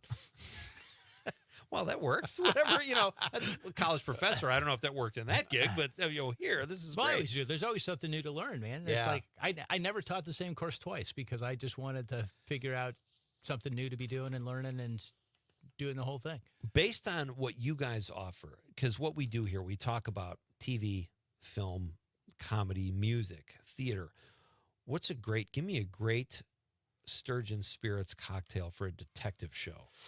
Well, I think you got to go with the bourbon. So we have a bourbon that's on the bar. I think I in some ways we did just a bourbon lemonade, which is a great summer drink with a splash of bitters in there. It makes a really nice light kind of drink for hotter weather. I mean, I think, what else do we do? I think we do a lot of, what else do we do in the whiskey front? That's one of my favorites. Okay. I do like that one. I'll just go with that one. Let's not go with the second one. I think the whiskey lemonade makes a really nice combination. What about for if you sit down to watch like a Ferris Bueller's Day Off? Oh, that's a fruity cocktail. I mean, I might go with a martini. Yeah. We might go with one of our, we have like a 3-berry martini, which is delicious. Okay. We do some cream, like a raspberry cream, which is delicious. We've done, I think I like a lot of those. We do one of our most popular is a blood orange sparkler, which is blood orange gin, and it's got a little ginger beer and a splash of lime. Delicious, simple, straightforward. What's a good cocktail for like a Lifetime Hallmark cheesy love story? Oh, the cheesy love story. Do you have a cheesy cocktail? Well, you got to go chocolate. You got to go with the chocolate liqueur, and you got to do a chocolate covered cherry. You got to do something like that. That screams romance to have that chocolate cocktail. I totally agree. That's great. Can you stick around for one more segment? Sure. All right, fantastic. We're going to do a very short break here, and then our guest, Carl Lowenstein, the founder of Sturgeon Spirits Distillery, have the address here, 2663 Oregon Street in Oshkosh. Am I getting that right? All right. Former college professor, but he found his true love, and it's in the world of alcohol. And apparently you're very good at it. All right. We're coming back. We'll have a few more minutes with Carl after this very short break. It's Pete Schwaba and Nite Lite on the Civic Media Radio Network. TV dinners and ginger ale. Oh, at the end I work, the little money come and work out well. C'est la vie, said the old folks, goes to show you never can tell. They had a high five on board. Tom Hartman here. You're listening to 97.9 WGBW. I love a day on the water with friends, but my moderate to severe plaque psoriasis sometimes holds me back. Now I'm all in with clearer skin thanks to Skyrizi. Risankizumab Riza, a prescription-only 150-milligram injection for adults who are candidates for systemic or phototherapy. Teaching music is my passion, but my active psoriatic arthritis can limit me at times. Now I'm treating my joint symptoms with Skyrizi. With Skyrizi, most people with plaque psoriasis saw 90% clearer skin at 4 months. Or if you are an adult with active psoriatic arthritis, Skyrizi helps you move with less joint pain, stiffness, swelling, and fatigue. Don't use if allergic to Skyrizi. Serious allergic reactions, increased infections, or lower ability to fight them may occur. Before treatment, get checked for infections and tuberculosis. Tell your doctor about any flu-like symptoms or vaccines. There's nothing like clearer skin. There's nothing like better movement, and that means everything. Ask Ask your doctor about Skyrizi. Visit skyrizi.com or call 1-866-SKY-RIZZI to learn more. It's officially time for fireworks. And do you think you're ready for all the festivities? It's Amanda with another new Wisco 411 for you, brought to you by Area 509 in Appleton. And 4th of July is officially here this Friday, which means we're having a whole weekend of big booms and big booming events. In fact, there's too many for me to list. So if you're not sure how you're celebrating America's birthday this year, head to WGBW.FM and click events to see what's going on in your community. The Todd Albaugh Show. The Joint Finance Committee was leaked that they intend to cut $87 million from the UW system budget. And so we put this out on our socials last night, and today the Joint Finance Committee decided to pull that from the agenda. Because apparently, from what I'm told, Republican legislators got a lot of calls. When the truth is disseminated and people react, results can happen. The Todd Albaugh Show. Weekdays 2 to 4 on your local Civic Media radio station and on the app. Snakes, zombies, public speaking. The list of fears is endless. But the real danger is in your hand when you're behind the wheel. Distracted driving is what's really scary and even deadly. Eyes forward, don't drive distracted. Brought to you by NHTSA and the Ad Council.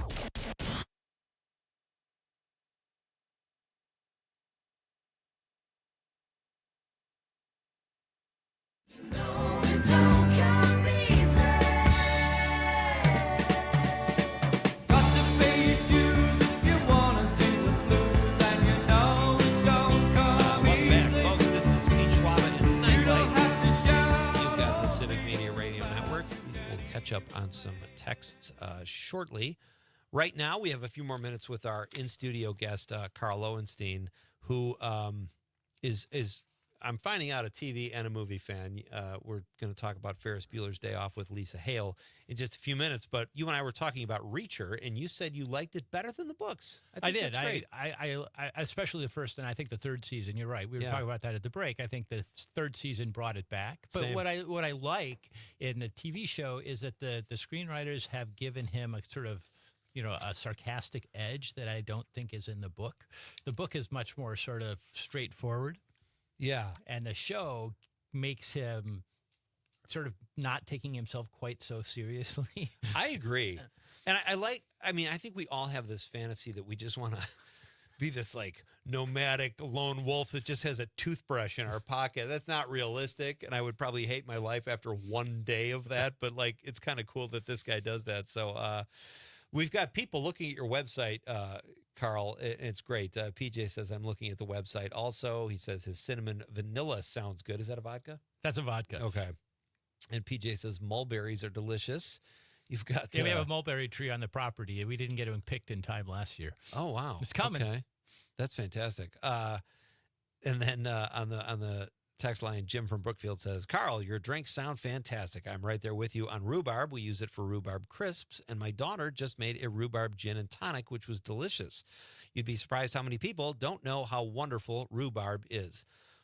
I agree with that, but I will say this. I moved to Marinette, Wisconsin when I was 12, and this is what freaks me out about rhubarb. In our alley by our house, rhubarb grew next to a concrete alley, and I'm like, that's what we have in pie? Like, it just kind of creeped me out. I was like, but I imagine it's Do better. you feel the same way about asparagus? That's ditch food too. Is it really? Yeah. No, I love asparagus. And I would eat alley rhubarb if I... Hey, there you go. Alley rhubarb vodka for all you couch potatoes. That's right. So what is your best seller, Carl? Actually, our best seller is the chocolate liqueur that we Ooh. make in conjunction with the local chocolate shop in Oshkosh, Oaks Chocolate. Oh, wow. We Okay. sell a ton of that, and it's only seasonal. You get it from Thanksgiving to Valentine's Day, and then we take it off the market.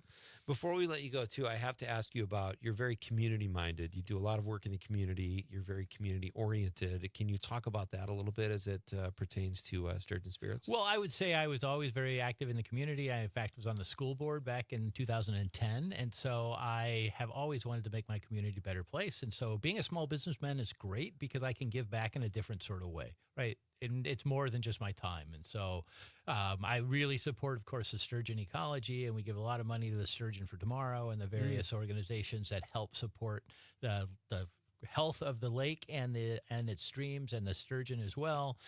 We've also moved into a new brand that's called Squadron Spirits, and we support Old Glory Honor flights with part of the profits for that sub brand. So we have that for EAA. We kind of have a special pilot-based product line that we do for them, and then we, as I said, then we give part of the money back to the Old Glory Honor Flights, which is a great organization, and they do amazing things for veterans.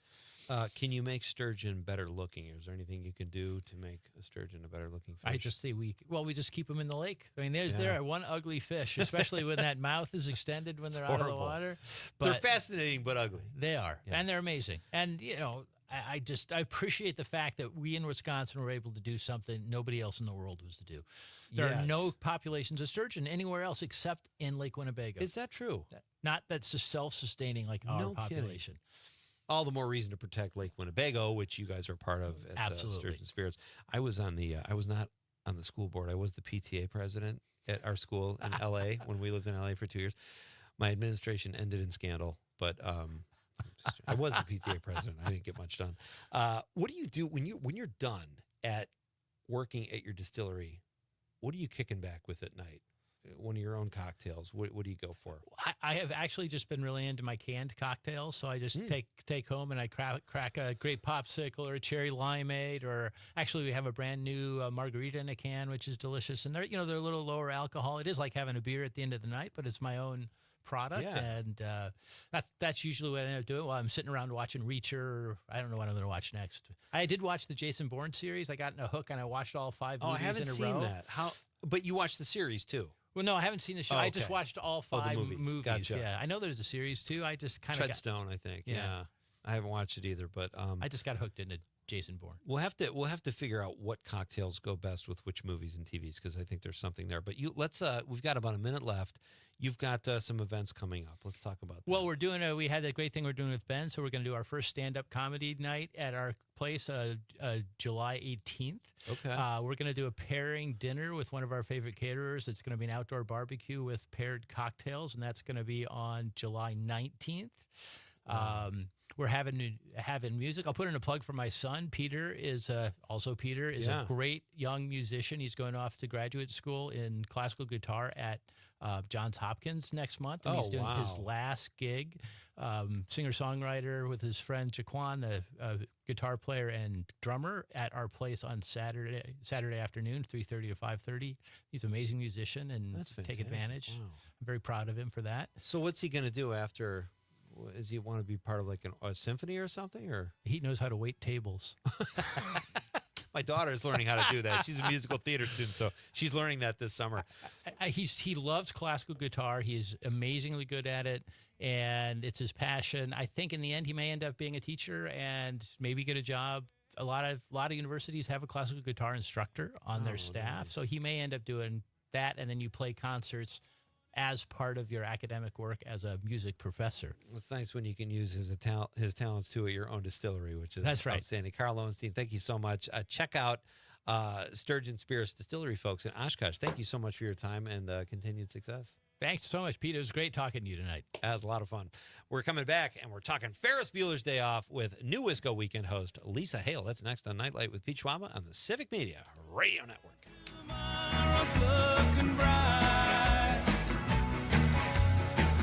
Just like the sunny morning light.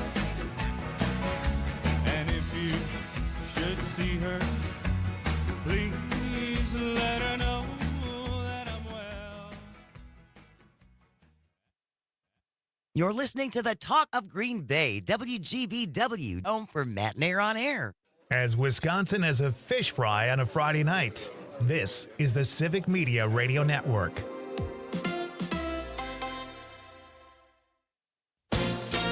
ABC News, I'm Wayne Cabot. They agreed on all but one count, the big one, in Sean Diddy Combs' racketeering and sex trafficking trial. So the jury goes back to work in the morning. It's the racketeering part the jury's struggling with. We have this note saying there's a partial verdict, saying that they have an unpersuadable opinion between them when it comes to that first count of racketeering conspiracy, but they have a verdict as it applies to the other 4 counts. ABC News legal contributor Mike Buckmeyer. Speaker Mike Johnson says the Senate went a little farther than many of us would have preferred in changing the massive spending bill. Some members wanted more savings. Others say the cuts went too far. Some went home for the weekend and must fly back now with delays all across the country. Just in, President Trump says Israel is agreeable to a 60-day ceasefire in Gaza, urging Hamas to accept the deal because he said it will only get worse. In record heat at Wimbledon, Coco Gauff loses in the first round. This is ABC News. Big changes for the Bucks. Hi, I'm Mike Clemens with sports. The Milwaukee Bucks making some record moves in free agency. They waived Damian Lillard, who suffered that torn Achilles tendon. Lillard, who turns 35 later this month, will be paid $22.5 million over the next 5 years in dead money by the Bucks owners. GM John Horst then making a deal to acquire Indiana Pacers center Miles Turner, a 4-year deal worth $107 million. Turner is 29 years old. He'll replace 37-year-old Brook Lopez, who will sign a 2-year contract with the LA Clippers. To get under the salary cap, the Bucks had to trade guard Pat Connaughton and 2 future second-round picks to the Charlotte Hornets in exchange for Vasilije Micic, a 31-year-old guard from Serbia, and Milwaukee will also sign 11-year veteran guard Gary Harris of the Orlando Magic. Again, Damian Lillard no longer with the Bucks. Baseball, the Brewers and the Mets rained out tonight in New York. They'll play a split doubleheader tomorrow. With sports, I'm Mike Clemens. On your entertainment beat, I'm Pete Schwaba. Apple Films' F1 is definitely a hit, but will it be a financial success? Sounds like a strange question, but prognosticators are curious. The film opened number 1 with a $57 million domestic haul and has brought in $145 million worldwide. The Brad Pitt-Jerry Bruckheimer effort received excellent reviews, but still landed a little short of expectations. How to Train Your Dragon came in second place with just under $20 million and a less than 50% drop-off in week 3, giving it a domestic total of just over $200 million. Disney Pixar's Elio, although a bit of a disappointment, still came in third place with just over $10 million at the gate. Megan 2.0 underperformed as well, earning much less than the first chapter of the film, coming in at about $10 million domestically. Rounding out the top 5 was 28 Years Later, which came in just under $10 million in its second week of release. Fasten your seatbelts though, moviegoers. A dinosaur invasion is happening tomorrow. For more showbiz fun, tune in to Nightlight with me, Pete Schwaba, weeknights from 6 to 8 p.m. on the Civic Media Radio Network. As Wisconsin has a game of cribbage with good friends, this is the Civic Media Radio Network. I'm meteorologist Mace Michaels. Mostly clear tonight, low in the mid-60s. Partly sunny for tomorrow, maybe a stray storm, a high in the mid-80s. And upper 80s on Thursday, another slight storm chance. A couple of storms around for the 4th of July, and temps in the upper 80s and muggy. It's 82 right now. The Maggie Dawn Show. Indy Dadagupta, he is with the Center for Law and Social Policy. The Trump administration's agenda is reducing economic growth. The programs that they're proposing cutting, like Medicaid and SNAP, especially for kids, actually more than pay for themselves. So we are really looking at a tough long-term economic outlook entirely created by the current policymakers. The award-winning Maggie Dawn Show at its new time, weekdays 4 till 6 p.m. The Todd Albaugh Show. The Joint Finance Committee was leaked that they intend to cut $87 million from the UW system budget. And so we put this out on our socials last night, and today the Joint Finance Committee decided to pull that from the agenda. Because apparently, from what I'm told, Republican legislators got a lot of calls. When the truth is disseminated and people react, results can happen. The Todd Albaugh Show, weekdays 2 to 4 on your local Civic Media radio station and on the app. Todd Albaugh. Hey, everybody, join us next time. Pat Kreitlow and Trygve Olsen will join us to discuss breaking news.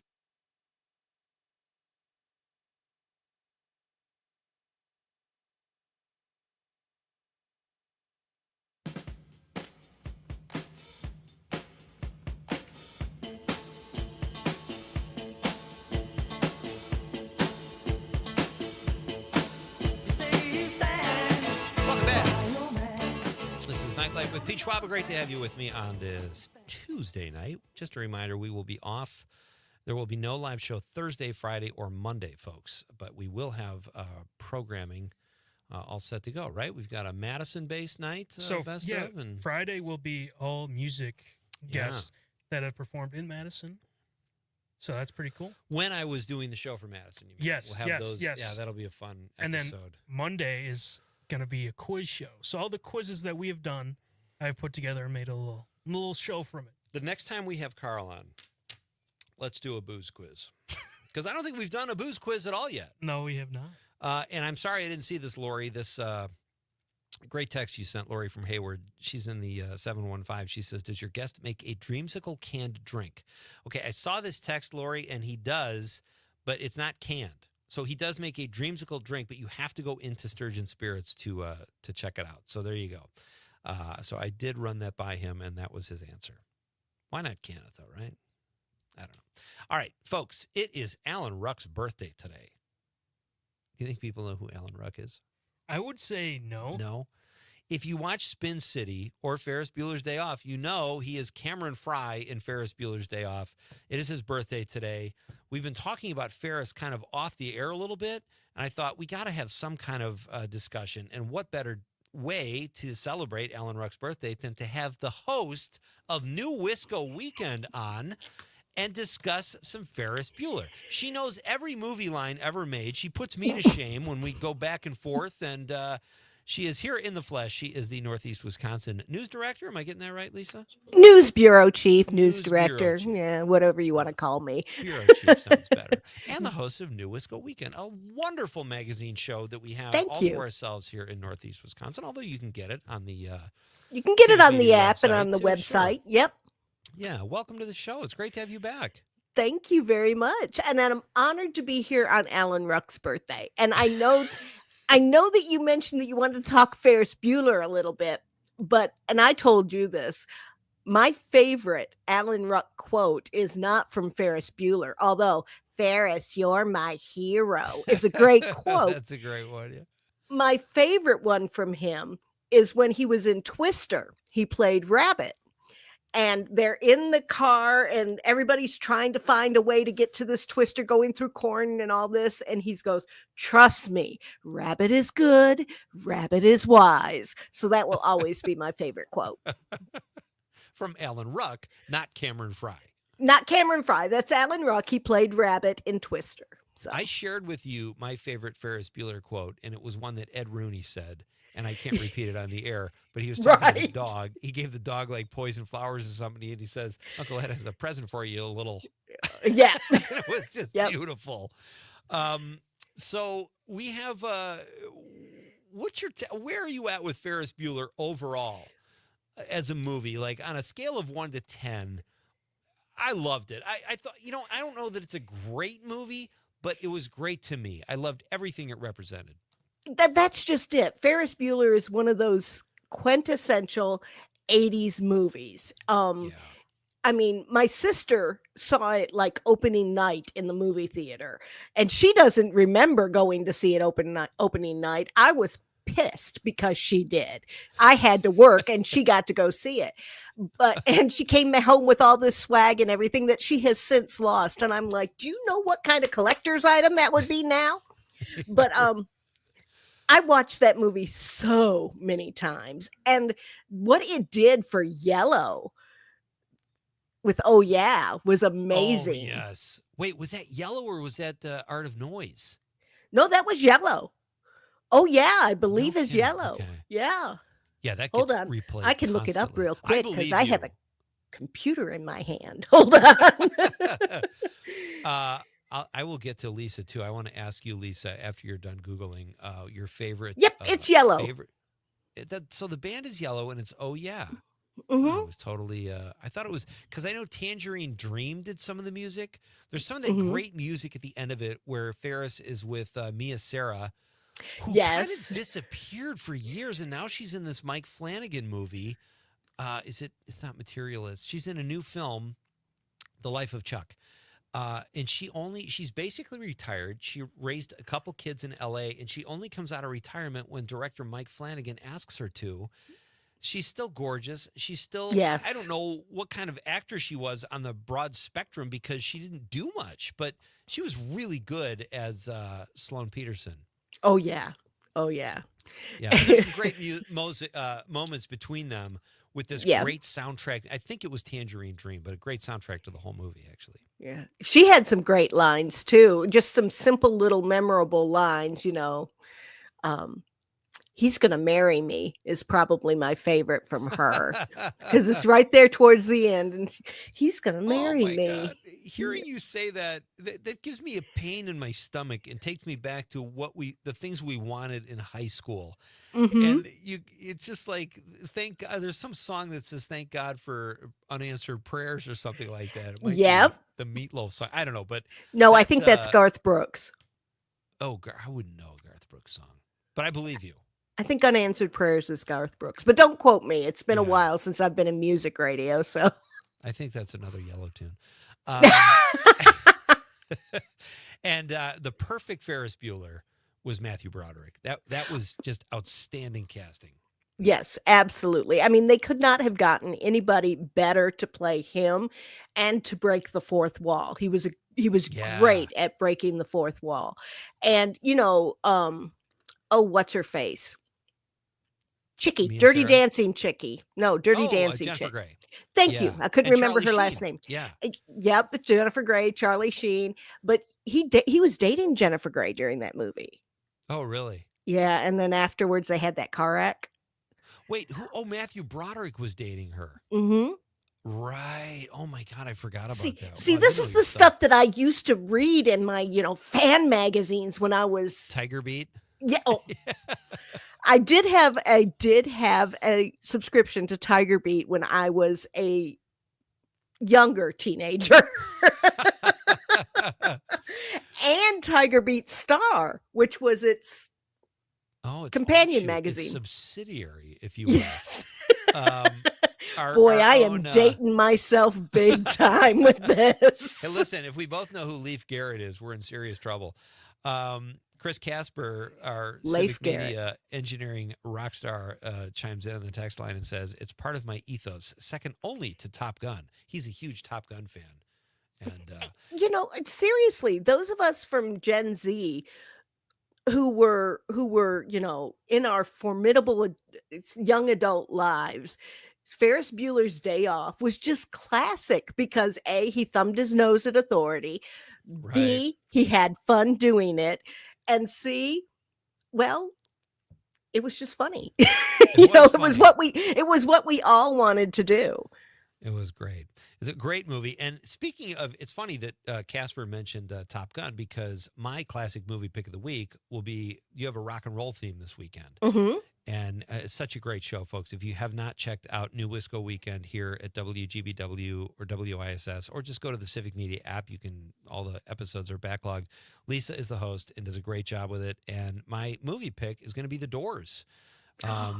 Great film. Yeah, and at the time, I think time has kind of made it a classic. And I think Val Kilmer's performance as Jim Morrison, I don't think it's a great movie, but it's very entertaining. And Jim Morrison, played by Val Kilmer playing Jim Morrison, to me makes it a classic, and the music. He's got that slithering way of moving that was just perfect and really kind of evoked Jim Morrison's vibe. And he didn't look half bad in leather pants either, so that was good. Well, he pulled it off, and all the other actors, like Tom Cruise was considered for that role.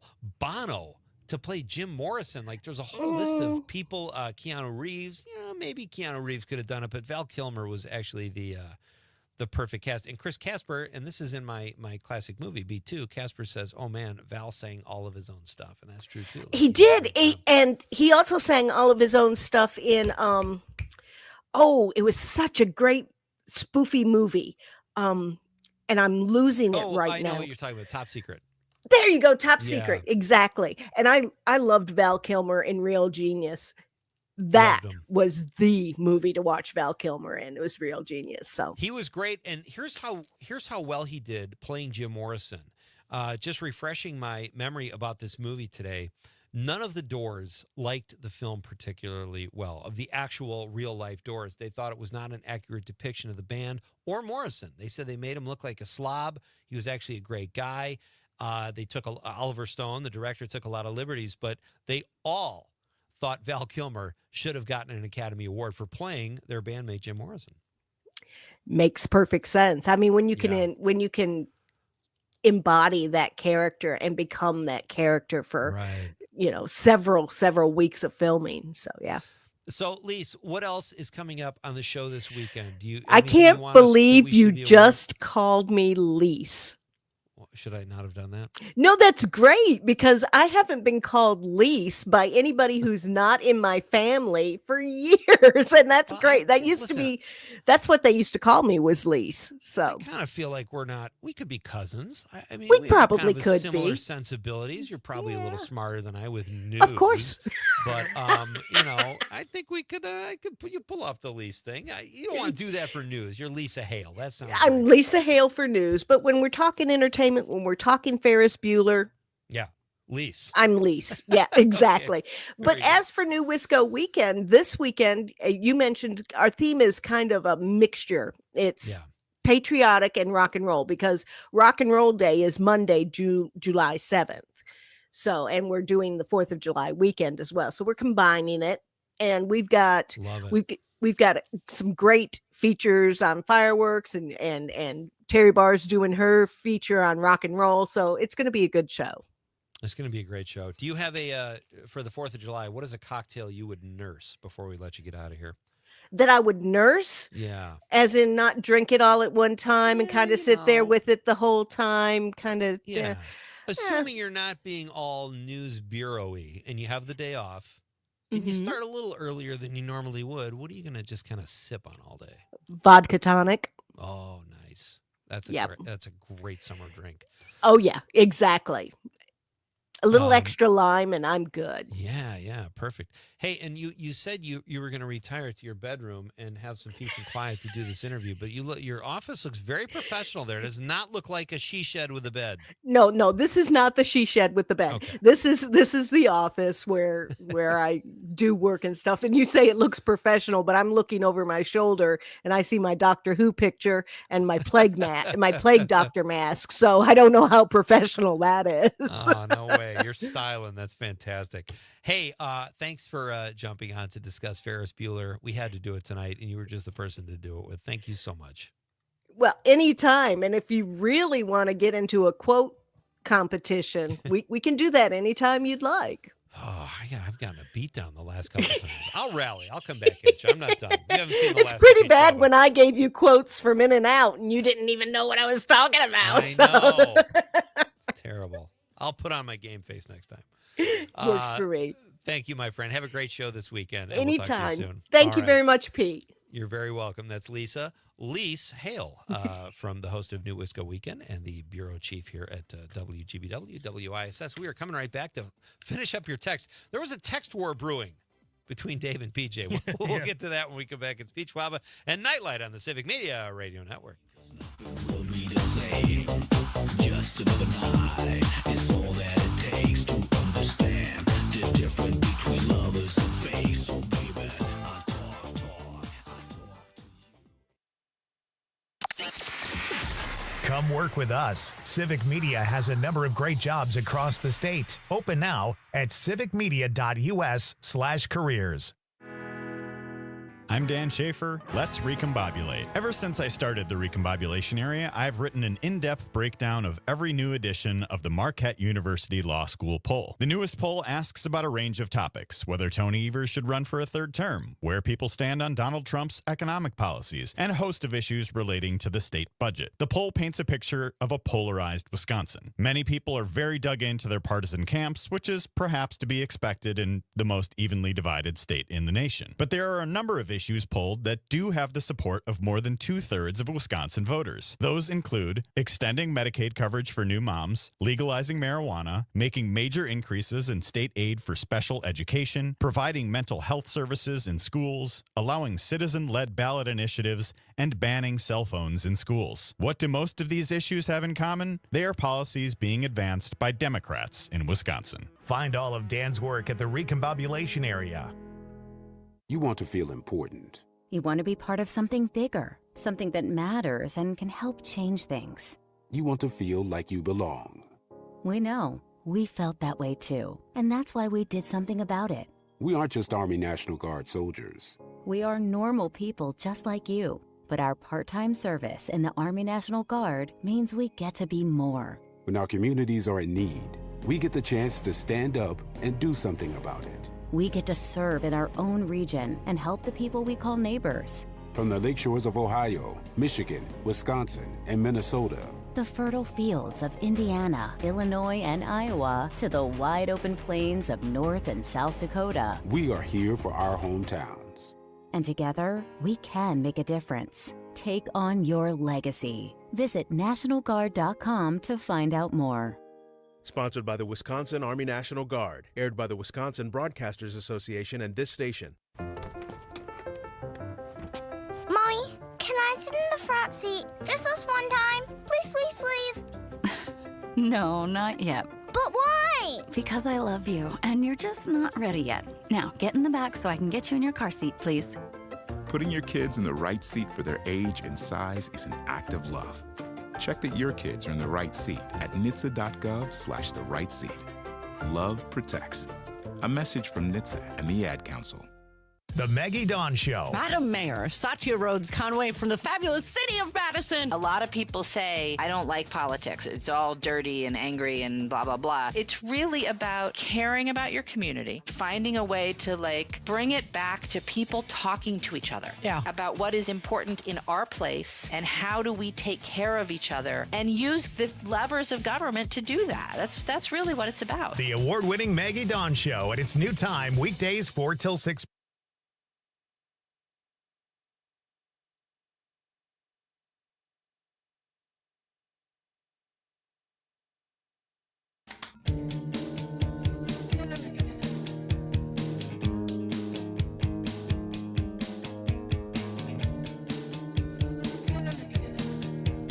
Welcome back.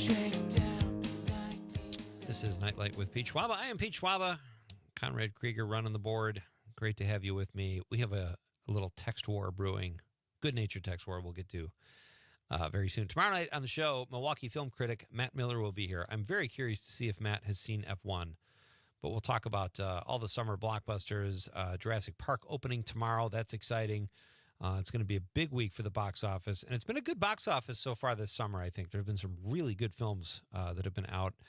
And we'll talk to Matt tomorrow night at 6:35 about that. And then a Madison-based filmmaker and music producer extraordinaire, Wendy Schneider, will be here.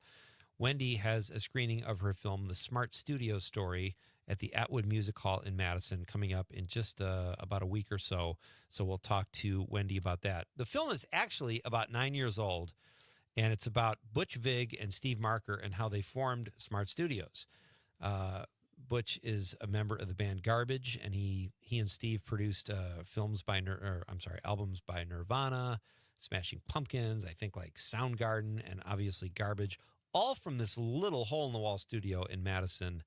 And I had the opportunity to interview Wendy and Butch on PBS and host a Q&A with them at the Barrymore Theater after a screening of the Smart Studio Story during the Wisconsin Film Festival years ago. It is a really good film, folks. And the musical history that Madison offered through Butch and Steve and Wendy, who worked for Butch and Steve, is just great. It's really a great exploration of Wisconsin bands and great albums that were produced here in Wisconsin. So if you haven't seen the Smart Studio Story, you have an opportunity in Madison coming up in just a few days. But Wendy will be here tomorrow night to talk about that, along with Matt. So another great show tomorrow night before we take a short break.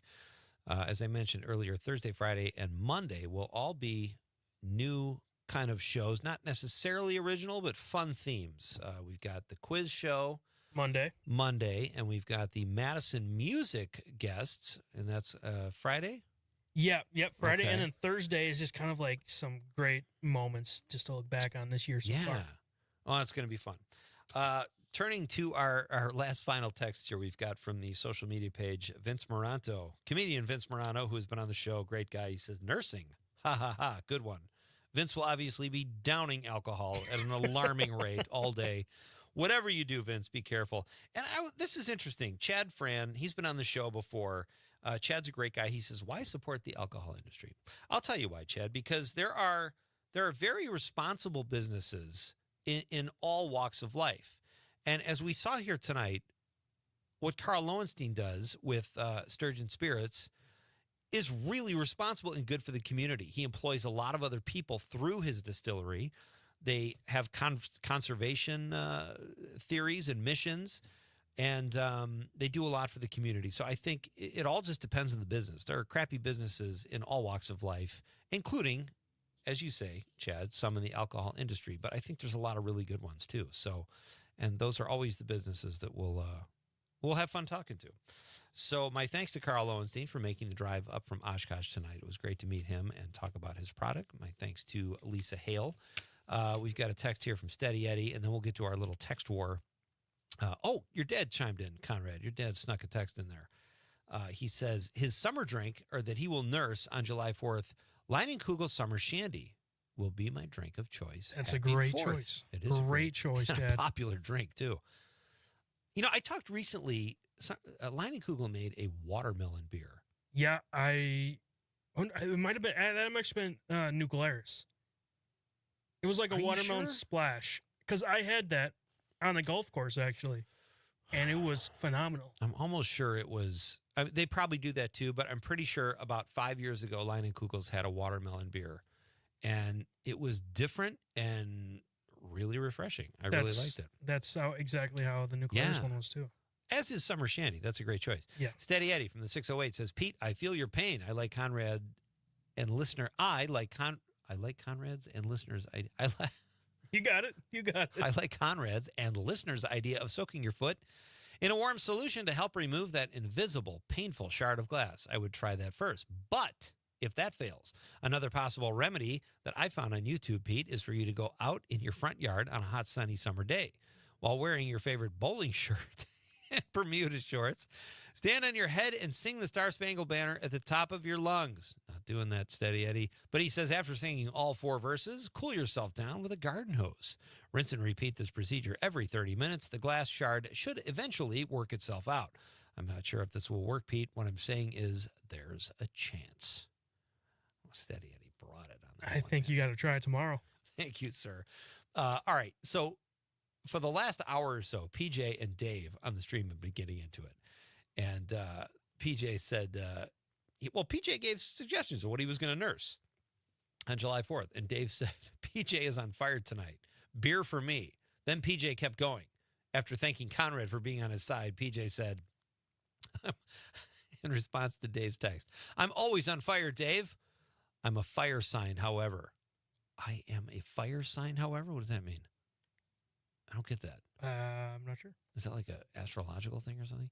PJ says, hemp vodka. You know hemp is legal here. Yes, PJ. I'll take your word for it. Dave says, that might be too much, PJ. They're going back and forth. I love it when listeners get involved and talk to each other. PJ says, I've been trying to get one of the local microbreweries around here to brew a hemp beer. Wow. We could, you know any breweries, Conrad?